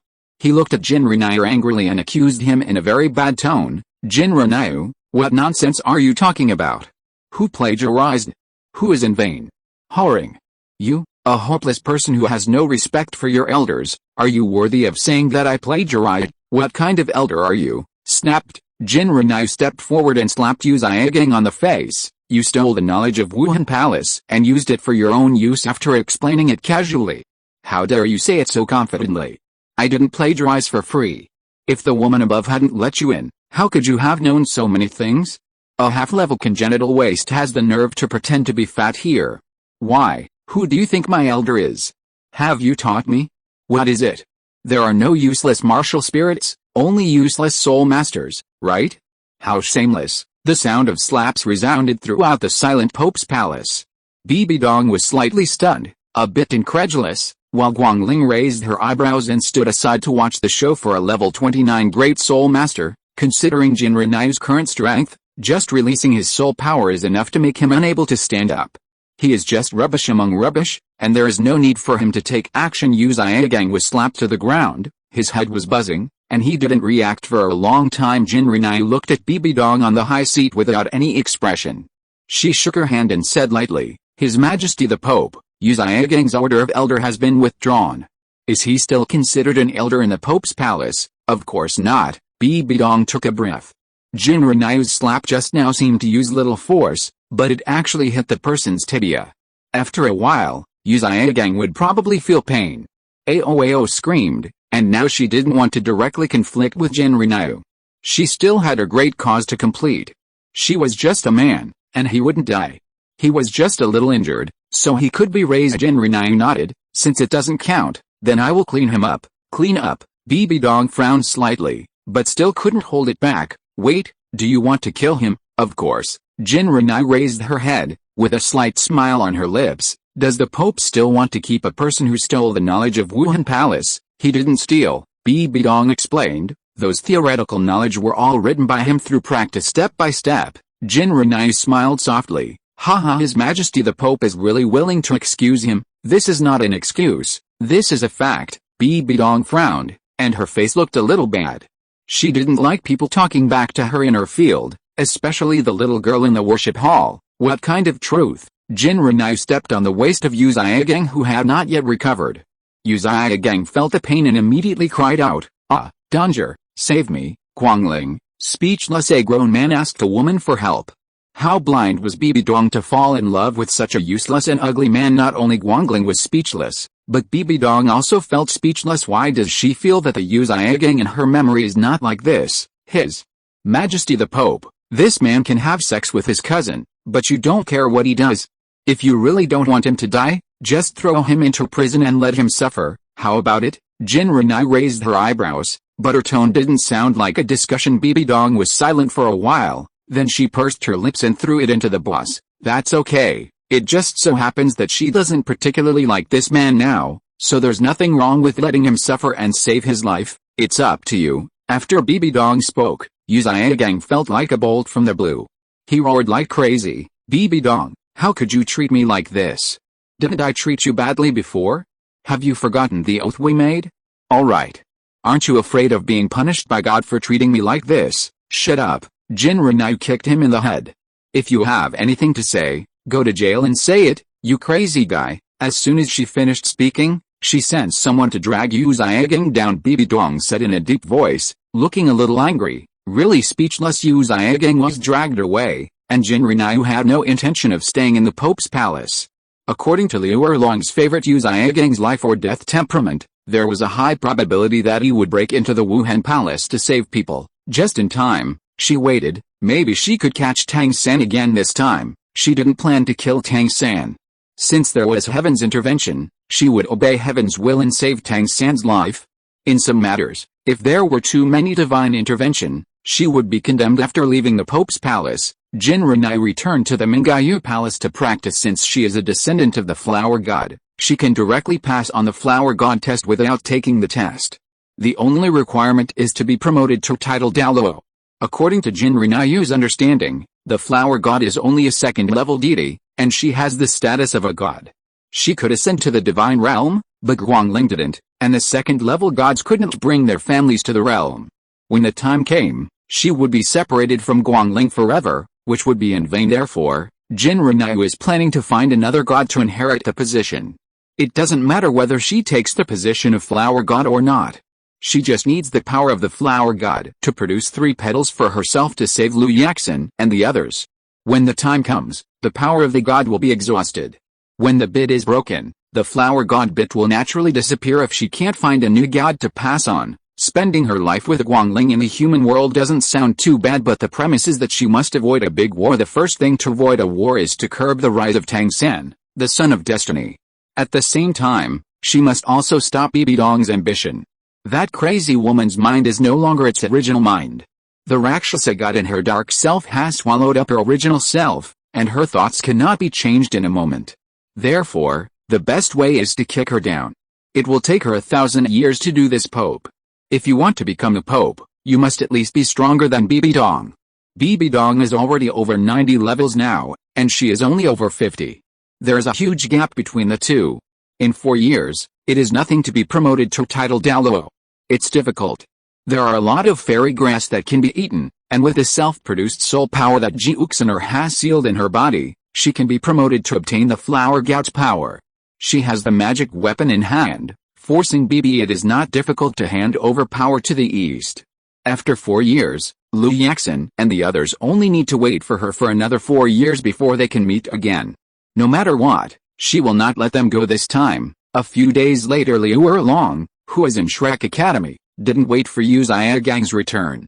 She walked around anxiously, and the people sent out to watch outside the Wuhan Hall didn't say they saw Yu Xiaogang come out. Liu Erlong was uneasy and said bluntly, "Isn't that woman detaining Xiaogang in the Wuhan Hall, detained in Wuhan Hall?" Flanders shook his head. "No, Erlong, don't think too much. Maybe Xiaogang is just negotiating." Negotiation? Who negotiated for how many days and nights? That woman must have deliberately kept Xiaogang. She must still have lingering feelings for Xiaogang, Liu Erlong said angrily, completely ignoring Flanders and the others. Flanders and Xiao Wu were speechless. Beauty is in the eye of a lover, it really is true. Ever since he suffered a loss in the Sunset Forest last time, Flanders has figured out that Jin Renai and Wu Hundian are not coming for Shrek Academy in essence. The fundamental reason is because Tang San and Xiao. Although Tang San led the academy to victory for what Wu caused, in the end, if this continues, it would be strange if Shrek Academy doesn't disappear. Flanders, who used to protect his shortcomings, no longer protects his shortcomings. If he had known that he would not agree to establish this academy, it would save worry, effort and trouble, but the pirate ship has already been boarded, and it is impossible to get off.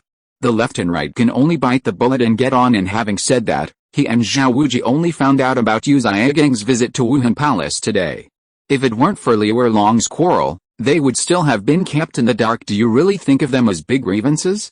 Flanders had a headache, and Xiao Wuqi also had a headache. If you insist on going even though you know that you might not be able to get out, isn't this because you are just trying to make trouble for yourself? Really speechless. A few days after the end of the Continental Soul Master Elite competition, Tang San was taken away by Tang Hao. Daimyo Bei returned to the Star Luo Empire. Ning Rongrong took Oscar back to the Seven Treasures Glazed sect, and now only Ma Hongjin is left in the academy. Ma Hongjin wanted to suppress the evil fire, but he was not very strong. He could not follow Liu Erlong into the battle. Flanders signaled Xiao Wu to run away quickly. After comforting Liu Erlong to no avail, he ran away directly. He did not want to lose his wife again. He has suffered enough from the loss last time. When Liu Erlong saw their attitude, he cursed in his heart, and the entire Shrek Academy was in disarray. On the other side, Wuhan Hall dungeon, Yu Xiaogang was locked up in his cell alone. Jinru only asked people to bring him water, and occasionally gave him some blue silver grass to eat. However, in just a few days, he seemed to have lost a lot of weight. 2 panda eyes. After Jinru finished practicing every day, she would go to the dungeon to visit Yu Xiaogang. As soon as Yu Xiaogang saw Jinru, he started barking weakly. Jinru brought a few spicy rabbits today. She pulled up a stool and sat on the open space not far from Yu Xiaogang's cell. While eating the rabbit meat, she sarcastically said, "What should I do? Your apprentice didn't. I came to rescue you, but it seems that I abandoned you again." The fragrant and spicy smell soon spread in the dungeon. Not only Yu Xiaogang, but also other prisoners were holding on to the cell door and looking at Jinru's place with envy on their faces, licking their lips. I haven't smelled such a fragrant smell for a long time. Yu Xiaogang had been hungry for so long, so naturally he was attracted by the rabbits in Jinru's hands, but Jinru mocked him as soon as he came, which made him very unhappy. "Jinru, I want to kill you. You can chop it up as you like. You don't have to stir up feelings between our master and disciple here. This trick is useless." "Ah. It's useless," Jinru said a little regretfully, "but, aren't I speaking for you, Master Yu?" She took a hard bite of the rabbit meat, and the tender meat burst with juice in her mouth. Her face was extremely enjoyable. This made Yu Xiaogang see it, and his stomach couldn't help but growl, and he couldn't help but swallow it. Drooling, "I just feel that Jinru is really bad for torturing him like this. HMPH, no matter what you say, don't try to sow feelings between our master and disciple." Yu Xiaogang was still as tough-talking as ever. Even though he was about to faint from hunger, he was still confident. "Tisk," Jinru said softly, and walked up to Yu Xiaogang with a rabbit leg. The two were separated by the cell door. Yu Xiaogang subconsciously pressed the leg tightly, and his saliva flowed down without holding it back for a moment, and it was also at the moment when the saliva fell that he realized that he had lost his composure. He quickly wiped the saliva away, turned around and hummed, "Don't go too far." "Jinru, too much? Where did I go too far?" Jinru deliberately threw some juice to Yu Xiaogang's mouth. Yu Xiaogang licked it, and his taste buds were immediately opened, and more liquid was secreted in his mouth. At the same time, his stomach was getting hungrier and hungrier. "Yu Xiaogang, I will give you a choice now. As long as you can tell me what I am interested in, no matter what it is about, I can give you this rabbit to eat. You don't have to betray your master-disciple relationship. However, I also advise you to take care of yourself. If Tang San and the others really regarded you as one of their own, they would not have abandoned you alone on the outskirts of the Sunset Forest before, let alone let you beg all the way back to Xiandao City. They don't have the ability to find you, just because you are their abandoned son and they think you are dispensable. If it weren't for Xiao Wu's disappearance, do you think you have any value?" Jinru so discord, her voice was light and fluttering, like a wisp of spring breeze, blowing into Yu Xiaogang's ears. Yu Xiaogang was very hungry now, and he really didn't find anyone coming to rescue him in the past few days. He listened to Jinru's words even if he didn't want to hear them. He swallowed and his eyes flashed slightly. "Isn't your father Xuanling? Don't you want to know about your father?" "I know about your father.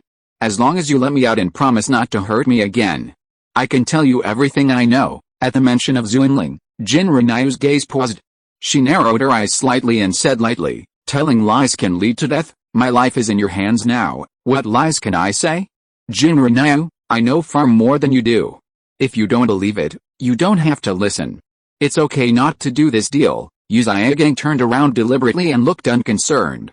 In fact, he was so hungry that he almost rushed out to bite the rabbit leg. Jinru looked at him and thought for a while. "Okay."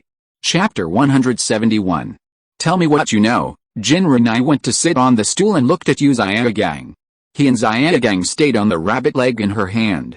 Jinru lowered her eyes and threw it away. If your words are really valuable, I will abide by the agreement and let you go, and I will not embarrass you again, but if what you say is all nonsense, today I will strip you naked and drag you through the streets." The rabbit leg fell to the ground, and Xiaogang immediately reached out to pick it up.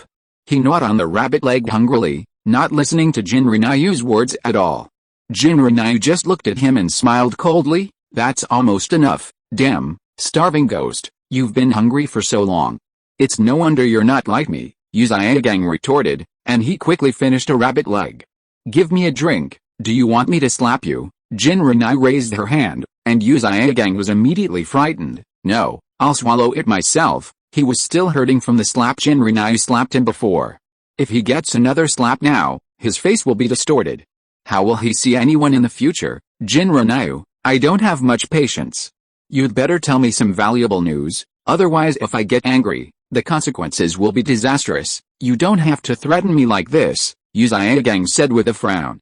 He straightened his clothes and continued, you will definitely be interested in this news. Seeing Yu Zhigang's vow, Jin Renai couldn't help but say, do you know the whereabouts of my father? Yu Zhigang was slightly startled and looked at Jin Renai. How did this girl know that Guangling was not dead yet? Did Bibi Dong tell her that I said, I don't have much patience. If you tell me, hurry up. If you don't tell me, I will have someone beat out the rabbit legs you just ate and feed them to the dogs. There was something wrong with Yu Zhiagang's expression. Jin Renai pressed her. She wanted to hear what Yu Zhiagang could say that would interest her. Yu Zhiagang was silent for a while, then said bravely, your father is not dead. I know my father is not dead. What I'm asking is, do you know his whereabouts? Jin Renai said lightly. If it weren't for Yu Zhiagang saying that he knew about Xuanling, Jin Renai wouldn't bother to talk to him. Here he was pulling the calf, grinding and chirping, come here, hang him up and give him a good beating. Yes, second lady. Suddenly, two soldiers appeared in front of Yu Zhiagang. They were about to open the cell door when Yu Zhiagang said, I know. Don't hit me. I'll tell you everything I know. Since Bibi Dong was so cruel and didn't save him, don't blame him for spreading the word. Say, Jin Renai looked at Yu Zhiagang, her eyes a little indifferent. Yu Zhiagang swallowed, gritted his teeth and said cruelly, Xuanling is in Bibi Dong's hands. Huh? What? Jin Renai tilted her head slightly, her tone becoming colder. The specific location, you have to ask Bibi Dong about this. I only know that Xuanling is in her hands, and she told me this herself, Yu Zhiagang said confidently. Based on my relationship with Bibi Dong, she couldn't lie to me by saying such a thing, so your father must be in her hands, and she was the one who announced your father's death. Jin Renai didn't say anything. She stared at Yu Zhiagang for a long time. Finally, she waved her hand and said, come here, drag him out and parade him through the streets. Yu Zhiagang was shocked. He hugged the cell door and said, no. Jin Renai, why don't you keep your word? You clearly promised that as long as I say it, you will let me go. I promised to let you go and not touch you, but I didn't promise that they wouldn't touch you. Jin Renai waved her hand. Hurry up and drag him out. Don't let him be an eyesore in front of me. Yes, second lady, the soldier replied, and without saying a word, he carried Yu Zhiagang out. Yu Zhiagang struggled and cursed, Jin Renai. You are untrustworthy. You liar. You will not die. Instead of worrying about me dying a good death, you should worry more about yourself. Jin Renai stood up and followed him. Yu Zhiagang stared at her fiercely and cursed, you disrespect your elders and do whatever you want. You will be punished sooner or later. I don't know if I will receive retribution, but your retribution is coming, Jin Renai replied calmly. When she arrived at the dungeon door, she gave the soldiers a few more instructions, and the two parted ways. Yu Zhiagang's abuses continued. When passing by the Pope's palace, Hulina and Ziar couldn't help but step forward to take a look. The two of them signaled the soldiers to put Yu Zhiagang down, and beat him up without saying anything. You dare to yell in front of the Pope's palace, you really don't want to live or die? In this way, Yu Zhiagang was beaten into a pig's head and could not say anything. On the other side, Jin Renai returned directly to Mingyu Palace. It wasn't that she didn't believe what Yu Zhiagang said, but what he said just confirmed her guess. The fact that Bibi Dong had the soul bone of Xuanling had already aroused her suspicion. She had noticed a familiar smell on Bibi Dong before. Now with Yu Zhiagang's testimony, she could basically be sure that Xuanling must be related to Bibi Dong. There was some kind of connection, but now that Guangling was dead, she didn't know how to find it. The only way is to cultivate to the title of Douluo as soon as possible, inherit the position of flower god, and force Bibi Dong to hand over power. When the time comes, things will naturally come to light, but how will she face the 1,000 people who are so kind to her? Douluo, Bibi Dong is Jin Ringsu's mother. Jin Douluo spared her life even though he knew she had killed Jin's Unji. Firstly, because Bibi Dong was Sister Zuir's biological mother, and secondly, because it was for the sake of the overall situation. Considering that Bibi Dong's talent is indeed high, she can also lead Wuhan Palace to go further. No matter from any point of view, once it is found out that Guangling was killed by Bibi Dong, it will be difficult for her to make Bibi Dong pay for his blood debt. There are blood feuds within, old enemies outside, and no matter what, Bidong is from the same camp. In such a situation, nothing can be done now. Only Jinrinayu and Zhu Xiuqing live in the Mingayu Palace. Seeing Jinrinayu coming back, Zhu Xiuqing also went to ask about the situation. Since she absorbed the 10-year-old soul bone, her strength has also improved a lot. And under Jinrinayu's influence, she also wanted to fight for power. As long as she was strong enough, there was nothing she couldn't do. Yu, how are you? Did he say anything today? Jinrinayu was sitting on the sofa. Zhu Xiuqing poured a glass of water for her and handed it to her, asking softly. Jinrinayu looked up at her and shook her head. No, the matter has not yet been clarified, and she does not want to tell Zhu Xiuqing the matter so early.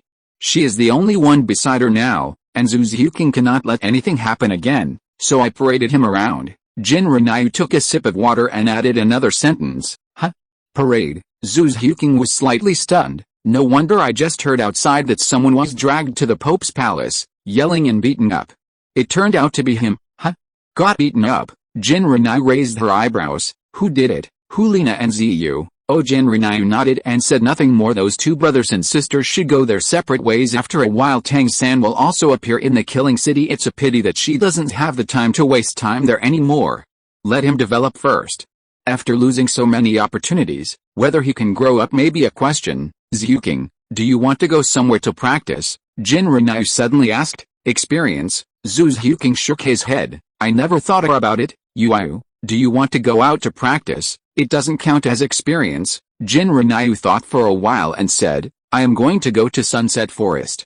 The environment there is more suitable for my cultivation, so I will not be in Mingayu Palace for a long time. I am afraid that you will be alone, so I asked, how long are you going to go? Zhu Xiuqing asked if Jinrinayu is not in Mingayu Hall. Zhu Xiuqing feels that there is no need for him to stay here. After all, in the entire Wuhan Hall, Jinrinayu is the only one who has a good relationship with her. If Jinrinayu is not here, she is more than alone, and still a little scared. Jinrinayu, the time is uncertain, but I will come back every once in a while. If you have no other plans, I am ready to leave Yi and the others under your care. The resources of the consecration hall are not small. If you are willing, you can practice with Guangling and the others, training with a group of titled Douluo. Zhu Xiuqing felt that this was a bit like a sheep blending into a pack of wolves. How about I go with you? Zhu Xiuqing suggested. No matter where you practice, it's the same. To her, there's no difference. Jinrinayu thought for a moment and said, the Sunset Forest is too big. I'm afraid that Yi and the others will get lost. After all, it's impossible for you and me to keep an eye on them. Then, Zhu Xiuqing was speechless for a moment. She lowered her eyes and thought for a moment. Let her be with Kingaio? A cat and a bird together? They can fight, right? By the way, Kingaio's feathers should have grown out. I'll go see her later, Jinrinayu said, suddenly thinking of Dugubo in the Sunset Forest. Binghuoliangayan is a good place, but if I really don't have time, it's not impossible to leave Yi there. Do you want to go with me? Jinrinayu stood up and turned to look at Zhu Xiuqing. Zhu Xiuqing nodded. Yeah. She stood up and followed Jinrinayu. The two of them went to Qingluan Hall together. In Qingluan Hall, Qingluan was teasing a bird. He smiled and picked up Kingaio's bird's chin with a cat-teasing stick. His expression was gentle and his movements were very light. Kingaio looked at it with stars in his eyes. At first glance, he looked like his love brain was online. When Jinrinayu came, she happened to see this scene. She and Zhu Xiuqing looked at each other, coughed lightly and said, Grandpa Qingluan, seeing someone coming. Qingluan immediately put away the cat-teasing stick and looked at Jinrinayu. You here? Why are you here? I'm here to see Kingaio. Jinrinayu smiled without saying anything. She approached Kingaio's cage and looked at the bird carefully. After the feathers grew out, it looked much more beautiful. The green feathers look exactly like the sacred bird Qingluan, fluffy and cute. Jinrinayu stretched out her hand and tapped Kingaio's head. Kingaio rubbed her hand. One person and one beast looked particularly harmonious. Qingluan looked at Jinrinayu and seemed to remember something. He had some doubts, but he said firmly, do you know that Lao Wu has told the elder brother and the others about the matter? Yeah, I know. Jinrinayu nodded and said while teasing the bird, in recent times, he probably doesn't have time to accompany me. He will probably be scolded in turn, but at least he won't be beaten. That's good. Qingluan's eyes moved slightly. This girl knew a lot. Since you know everything, There is no need to call us grandpa anymore. Just like Lao Wu, just call me third brother, third brother. Jin Renai curled her lips. I'm not used to it. Guangling also calls you Big Blue Bird. Why don't you come with me? She suddenly said mischievously. Qinglun, not polite, haha. Jin Renai patted Qinggao's little head and said, I was just kidding. The third brother is the third brother. It sounds like you are forcing yourself, Qinglun complained. It's not very forced. Jin Renai stopped her hand and turned to look at Qinglun. Third brother, I'm here this time because I have something to ask you. What? Suddenly being called third brother by Jin Renai, Qinglun was still a little dazed. He and Jin Renai looked at each other, and the breeze blew his hair. In Qinggao's eyes, this was another beautiful woman in her prime.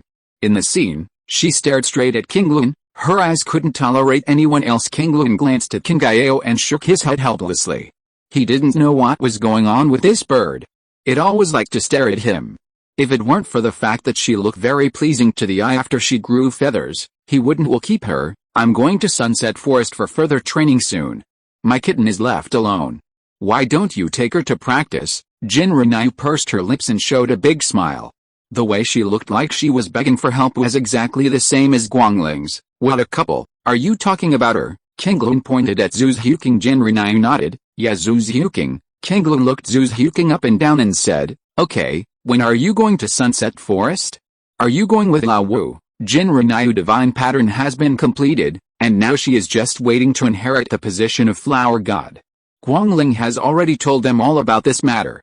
In addition to the angel god, it would be the best thing for the Wuhan Palace to have another god. Therefore, Qinglun would not say anything else to Jin Renai's request. Not together, Jin Renai replied, smiling with some unknown meaning. Going together would be a bit of a delay. Delaying things. Qinglun was stunned, not understanding what Jin Renai's smile and words meant. Jin Renai didn't say much. She stretched out her hand and poked Qinglun's arm and said, third brother, my kitten is up to you.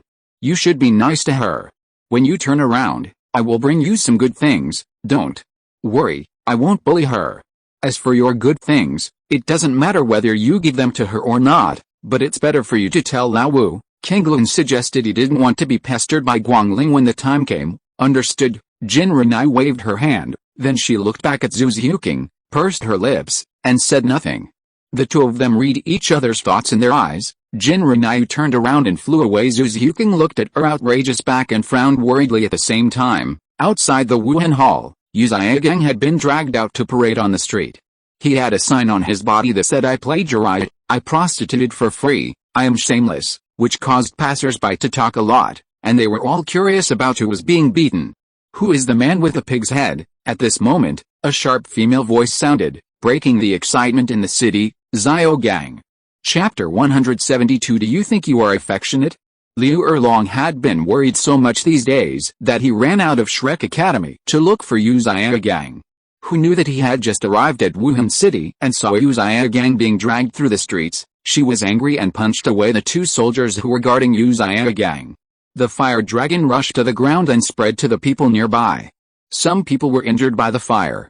Seeing this, the soldiers quickly helped the people to safety. They were just ordinary soldiers, not soul masters, so in front of Liu Erlong, a soul Douluo, they were just like little shrimps. However, Yu Zhiagang's first reaction when he saw Liu Erlong was not happiness. His face had been beaten and swollen, and his speech was slurred. Liu Erlong came to his mouth, put his ear close to his lips and said, Zhiagang, what did you say? Say it again, I didn't hear it clearly. Waseo, Libu is going to be Anjili, Jixi Quanteo? Yu Zhiagang endured the pain and said. He pushed Liu Erlong quickly. His eyebrows were already wrinkled into figures, and he seemed to be very anxious, but Liu Erlong didn't understand what he meant. She frowned and said, Zhiagang, what's wrong with you? I didn't understand what you said. Willanda, you're so annoying. Yu Zhiagang looked very impatient. He pushed Liu Erlong and said, quickly play. Oh, come on. Liu Erlong nodded, immediately picked up Yu Zhiagang and fled towards the Xiandao Empire. Yu Zhiagang looked around, not knowing what he was looking at. The two of them ran all the way to escape, and finally reached the pass. As soon as they took that step, they would enter the territory of the Xiandao Empire. Who knows? At this moment, Jin Renai suddenly fell from the sky, and the 9 Lian sword was thrust into the pass. A powerful breath shocked him. Liu Erlong activated his soul protection, and guarded Yu Xiaogang tightly behind him. Who is it? Liu Erlong was not familiar with this aura, but Yu Xiaogang had already engraved the sword aura from Jiulian's sword into his bones. When he thought of Jinrinyu, his body could not help but tremble, and it seemed that he had already produced the certain reaction was, "It's Jinrinyu," he growled. It was also the reason why Liu Erlong was blocking in front of him. Yu Xiaogang's momentum was a little stronger. Jinrinyu was only a soul master of more than 60 levels no matter how he said it. Liu Erlong had already broken through level 60 and became a soul master. Douluo, with a certain gap in soul power, Liu Erlong wouldn't be able to defeat Jinrinyu who was over level, right? Yu Xiaogang thought so in his heart, but in his mind, the scene where Liu Erlong could not defeat Jinrinyu had already emerged. The sword in Jinrinyu's hand is very special. She can kill people at a higher level only because of that sword. Why are you shouting so loudly? Can you leave if you shout so loudly? Jinrinyu smiled and pulled out the Jiulian sword. She waved the sword in her hand, then immediately pointed at Liu Erlong and said coldly, "You hurt the people in my Wuhan palace. Do you still want to escape unscathed, huh?" It was obviously Yu who insulted Xiaogang first. "It's good that I didn't kill them." Liu Erlong's hands lit up with blazing flames. She responded coldly to Jinrinyu, full of momentum, and 8 soul rings appeared on her body, put pressure on Jinrinyu without hesitation. However, Jinrinyu did not kneel down as she imagined. She remained completely motionless, as if she was not under any pressure from her. Liu Erlong opened his eyes wide, a little in disbelief. How is that possible? She tightened her eyes and without saying a word, she clenched her fist and hit Jinrinyu. Then fire and strength, right? Jinrinyu chuckled lightly. She put away the Jiulian sword and activated the flames in her body. A 2-color lotus flame suddenly appeared in her palm. She raised her lips slightly, gathered her soul power into her fist, and hit Liu without hesitation. The 2 dragons bumped fists, creating an extremely powerful wave of soul power and wind. Yu Xiaogang was blown away and almost flew away. Fortunately, he grabbed the tree and was spared from being affected. A huge noise sounded at the junction, the 2 fists collided, and white smoke filled the sky. Jinrinyu and Liu Erlong were both knocked back several steps by each other. However, Jinrinyu straightened up quickly. She didn't look like nothing happened, except that there was some flame from Liu Erlong on her fist. On the other hand, when Liu Erlong was knocked back, her fist was also stained with Jinrinyu's lotus flame, but the lotus flame was not extinguished that easily. Moreover, Jinrinyu quenched the poison in the lotus flame, and this poison had a paralyzing effect. Liu Erlong's right hand was trembling, and she frowned slightly. She never expected that Jinrinyu would use evil tricks. Jinrinyu waved her hand. She blew out the flames on her fists and said without any pain or itch, "Do you want to fight again? Liu Erlong, you can't beat me. How is that possible?" Liu Erlong gritted his teeth as he felt very bad about being despised. The 7th soul skill, Martial Soul Avatar. Today I will show you what a real dragon is. As soon as he finished speaking, a huge blue dragon appeared behind Liu Erlong. At the same time, snowflakes suddenly fell from the sky, and the air suddenly froze. Jinrinyu raised her eyebrows slightly and looked up at the sky. The 7th soul skill, Martial Soul Avatar. The Guangling divine bow descended from the sky and directly suppressed Liu Erlong with its powerful soul power. Liu Erlong instantly fell to his knees and disappeared again before his Martial Soul Avatar could be used to attack Jinrinyu. After Guangling divine bow, Guangling arrived late. He flew to Jinrinyu and landed next to her. He hugged her and said, "Yuer, why didn't you call me when you came out? If it wasn't for the big bluebird that handed me the news, I don't know where you are yet." Guangling hugged Jinrinyu tightly. Since Jinrinyu came back, he had not hugged her properly. He even saw her less frequently in the past few days. As the saying goes, a day without seeing her is like 3 autumns, but he felt it more than just after 3 autumns. 7 or 8 of them were available. Listening to Guangling's greasy words, Jinrinyu's new interest in fighting disappeared. She put her arms around Guangling's waist and tried to feel. "Ling, have you lost some weight?" No, Guangling was slightly startled. "Maybe it's because I haven't eaten enough recently." "Jinrinyu, you are already thin. Your waist is so thin, even thinner than mine." "Nonsense." Guangling put his hand on Jinrinyu's waist. With a strong push, he lifted Jinrinyu up. Jinrinyu was startled and subconsciously grabbed Guangling's shoulders. Her long hair fluttered and fell in front of her shoulders. Guangling raised her head and looked at her with a smile. Her heart was beating and her breathing began to become a little heavy. Guangling felt Jin Renai's touch, and the two looked at each other. He smiled, stretched out his head and pecked Jin Renai's lips. Jin Renai blinked her eyes, and out of the corner of her eye she caught sight of the man who was hugging the tree trunk. "Damn you Xia Gang, Ling, there's a mouse peeking over there," she said softly. Guangling turned his head and glanced at Yu Xiagang. His gentle eyes changed in an instant, and a cold feeling suddenly filled Yu Xiagang's heart. He quickly withdrew his eyes and saw that Liu Erlong was out of breath, and he knew he couldn't leave. He carefully recalled the memories in his mind, thinking about what else he could do that was worth saving his life. He had to wait until Tang San came to save him. Now besides Tang San and Guangling Douluo, no one can save him. Let's settle the business first. Guangling put down Jin Renai and pointed the finger at Liu Erlong. "You do you want to kill that woman?" he asked. Jin Renai glanced at Liu Erlong. "She hurt the people in Wuhan City, and also injured the soldiers in Wuhan Palace. Maybe it's a little bad to let her die like this, right?" "Oh, then take him back and lock him up," Guangling suggested, and then he looked at Yu Xiagang. "What about that one? Should I kill him or take him back and lock him up? Catch him back, we'll have a good show later," Jin Renai said with a slight smile. Her eyes fell on the suppressed Liu Erlong, and she couldn't wait to see the dog-eat-dog scene between Liu Erlong and Yu Xiagang. As for the incident between Yu Xiagang and Bibi Dong, if Liu Erlong knew about it, who knows whether he would explode, and he would have to curse if he couldn't protect himself. If an insecure woman goes crazy, it will really happen. Big drama. Guangling tilted his head, always feeling that Jin Renai's smile was a bit malicious, but he didn't say anything, just tied up Yu Xiagang and Liu Erlong and took them away, and they returned to the spirit hall together. Yu Xiao just walked out of the Wuhan hall with great difficulty. He came back not even half a day later. He looked at this familiar yet unfamiliar place and thought to himself that he really shouldn't have listened to Liu Erlong's words. Stupid woman, she is useless and a hindrance. If I had known better, I would have ignored her. In the cold and damp dungeon, Jin Renai specially found a quiet place for the two of them in order to watch dog bite dog. The two of them were locked together. Liu Erlong was tied up and thrown in, while Yu Xiagang was. Guangling kicked him in.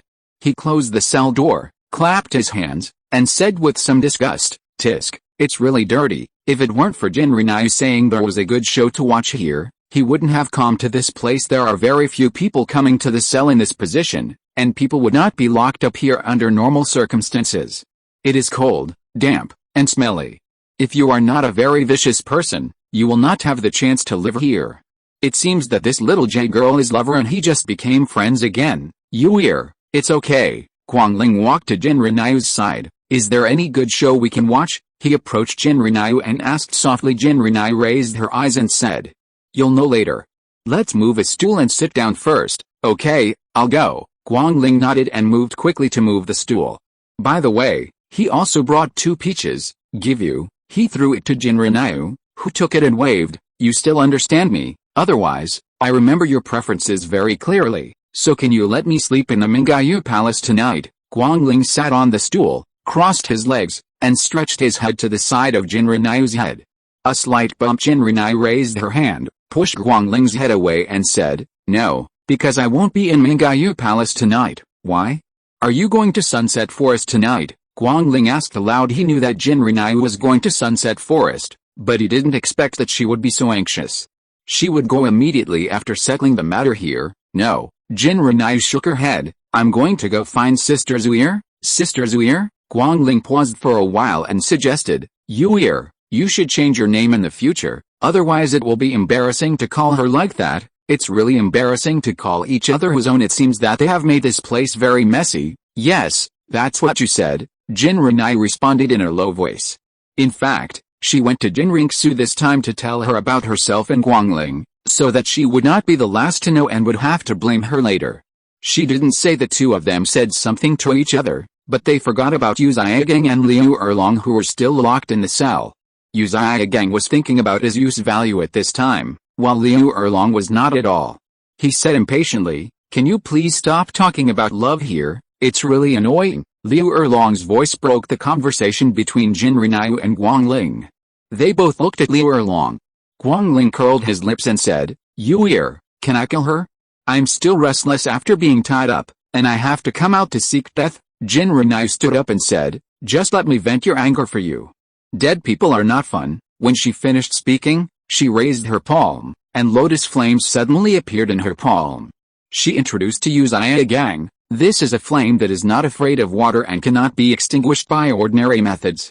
Uzia Gang, your value, can it be compared to this flame? The bright-colored glass flame was burning brightly, and Uzia Gang swallowed. Although he felt that Jin Renai was very untrustworthy, in this situation, if Jin Renai didn't want him to live, he wouldn't be able to live, and the effect is actually only on Xuanling. Jin Renai is like this. It is obvious at a glance that he does not believe what he said. Does he want to confirm what he said? After thinking for a moment, Uzia just said, those things I said before are all true, do you really mean it? How do I know if this is your way of sowing discord? Jin Renai deliberately provoked him. Uzia Gang paused, and sure enough, Jin Renai didn't believe what he said. I didn't sow discord, Uzia Gang said, I can swear with my martial spirit. If that doesn't work, I can also swear with Erlong's life. Erlong is my favorite woman, and I will never risk her life. Such bold words completely disregarded the life and death of Liu Erlong who came to save him. Jin Renai and Guangling couldn't help but twitch their lips after hearing this. She is truly blessed to have you. This was the first time that Guangling saw someone swearing to use her own life. This was totally shameless, right off the planet. Why was he so shameless? Liu Erlong never expected that Uzia Gang would swear on her life. Although he said that she was his favorite woman, this made Liu Erlong feel better, but Liu Erlong's lack of reaction also refreshed Guangling and Jin Renai's outlook on life. What's so good about Uzia Gang? Like him so much? Isn't it? Uzia Gang, are you mistaken? You don't think you are very affectionate like this, do you? End of chapter. Chapter 173 The Ultimate Love Brain. Jin Renai, it's not your turn to comment yet. Before Uzia Gang said anything, Liu Erlong became anxious upon hearing this. Jin Renai looked at her as if she had seen a ghost. Please, eldest sister, I am speaking for you. I have to say that Liu Erlong's love brain is definitely in its late stages. The ultimate body. Speak for me? You are trying to sow discord between me and Uzia Gang, Liu Erlong said angrily. Even the five-flowered rope could hardly bind her anymore. Guangling, shut up, eh? As soon as he finished speaking, a strong pressure came from in front of him. Liu Erlong was hit hard and hit the wall hard, spitting out a mouthful of blood. When Uzia Gang saw this, he immediately ran to Liu Erlong and pretended to be concerned. Erlong, how are you? What are you doing? How could you do this to Erlong? He suddenly turned around and shouted at Jin Renai and Guangling. Erlong was just talking about her own thoughts. Why, she didn't even let anyone speak. Jin Renai raised her eyebrows. Uzia Gang seemed quite angry, but both inside and outside her words, she said that Liu Erlong was just an individual, and she was talking about her own thoughts, not his. What trouble she caused has nothing to do with him. Haha, he is really a scumbag who knows how to keep his relationship clear. Okay, I don't have time to listen to you guys making irresponsible remarks and complaining. My time is limited. I'll give you 3 minutes to say what I like to hear. Maybe I will be merciful and let your beloved go, woman. Jin Renai smiled and said deliberately that Liu Erlong was not a threat to her. She had already calculated that she would come to save Uzia Gang. This time, the main purpose was to let her see Uzia Gang's true face in Lushan. When the time comes, let Liu Erlong kill Uzia Gang with a borrowed knife. It won't be too beautiful. Only let Liu Erlong go. After hearing this, Uzia Gang's face suddenly became a little ugly. Erlong and I love each other so deeply. How can you separate me from her? Jin Renai, I can give you the news you really want to know, but you must swear by your martial spirit to let me and Erlong go. The martial spirit oath is the best way to prove it. Uzia Gang doesn't want to stay alone in this cold and damp dungeon. Even if he can't get out, he will drag Liu Erlong to accompany her. I believe Liu Erlong, I'm sure I'd be happy too. Listening to Uzia Gang's words, Guangling felt a little unhappy. He curled his lips and said, Yue, why don't we kill them directly? This person's words are so unpleasant. I feel uncomfortable. Uncomfortable? Jin Renai thought for a while and said with a smile, you can give him a beating, but he can't die. Just leave a breath to save him. Ah, so, Guangling flexed his muscles and muscles. He also smiled and looked at Jin Renai. The two looked at each other as if they were communicating something. Beat me up, take a breath. As long as it can be saved. Uzia Gang's eyes widened. Before Guangling could speak again, he quickly stopped the two people's thoughts and said, wait. I know where Guangling is. Jin Renai suddenly stopped smiling. She immediately walked to the cell, squatted down and looked at Yu Gang, and asked seriously, "What did you say?" Seeing Jin Renai's reaction, Yu Gang was also shocked. He swallowed and said, "I said, I know where Guangling is." Say, Jin Renai stared at him. Yu Gang pursed his lips. He is. End of chapter. Chapter 174. Yu Gang, I will kill you. Jin Renai, do you want to listen to this man grabbing and biting people randomly? Before Yu Gang could say anything, a light female voice came from the only light opening in the dungeon. Listening to this familiar voice, Yu Gang trembled slightly in his heart and thought, it's over. How should he explain it now? Bibi Dong's sudden appearance made Jin Renai a little unexpected. When she heard the sound, she put away her serious expression and slowly turned around to look at Bibi Dong. She saw Bibi Dong's noble and gorgeous dress sweeping on the dirty ground.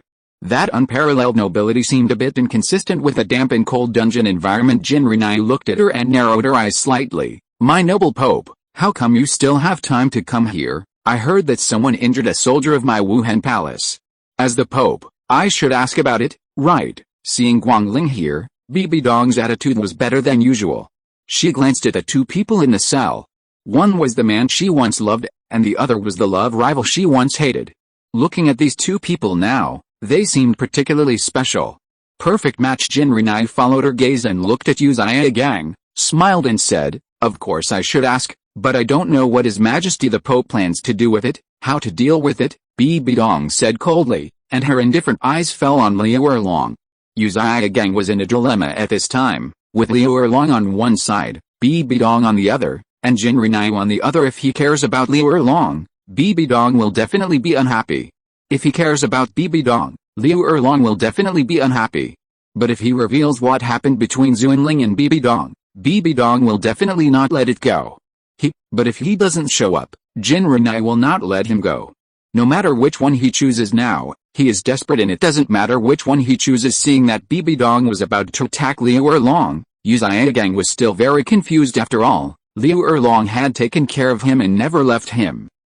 How about just killing him? Bibi Dong looked at Jin Renai and deliberately tested. Jin Renai looked at her, with a different emotion flashing in her eyes. It's not good, His Majesty the Pope. This young couple was in love just now. Our Master Jade will protect his cousin to the death, even at any cost. Slander Your Majesty the Pope. What? There was a dangerous look in Bibi Dong's eyes. She turned to look at Yu Gang. Yu Gang threw Liu Erlong away and hurriedly explained, no, danger. She is talking nonsense. She is sowing discord. How could I possibly slandering you with words? In my heart, you are perfect. In my heart, Yu Gang is a bit unscrupulous. The only people who can understand his life now are Jin Renai and Bibi Dong. As for Liu Erlong, he is of no use now. It doesn't matter if he abandons him first. He can save his own life later. However, a self-proclaimed affectionate person actually changed his lover twice in a row within an hour. Jin Renai and Guangling looked at each other and felt that this person was a bit strange. I'm really not afraid that Liu Erlong will kill him. Perfect, Bibi Dong suddenly sneered. It seemed that Yu Gang's words touched a certain point in her heart. Not only did her mood not get better, but the dangerous aura became stronger. Jin Renai shook her head. If nothing else, she could only wish Yu Gang good luck. Anyway, she would never let Yu Gang die before getting the truth. Smiling softly, wherever his eyes looked, a red flame ignited. Yu Gang, I will kill you. Chapter 175. Before Liu Erlong went completely berserk, Yu Gang said a lot of unpleasant things. He did not consider that Liu Erlong was in the same cell as him, or maybe it was because Liu Erlong was tied up with a rope.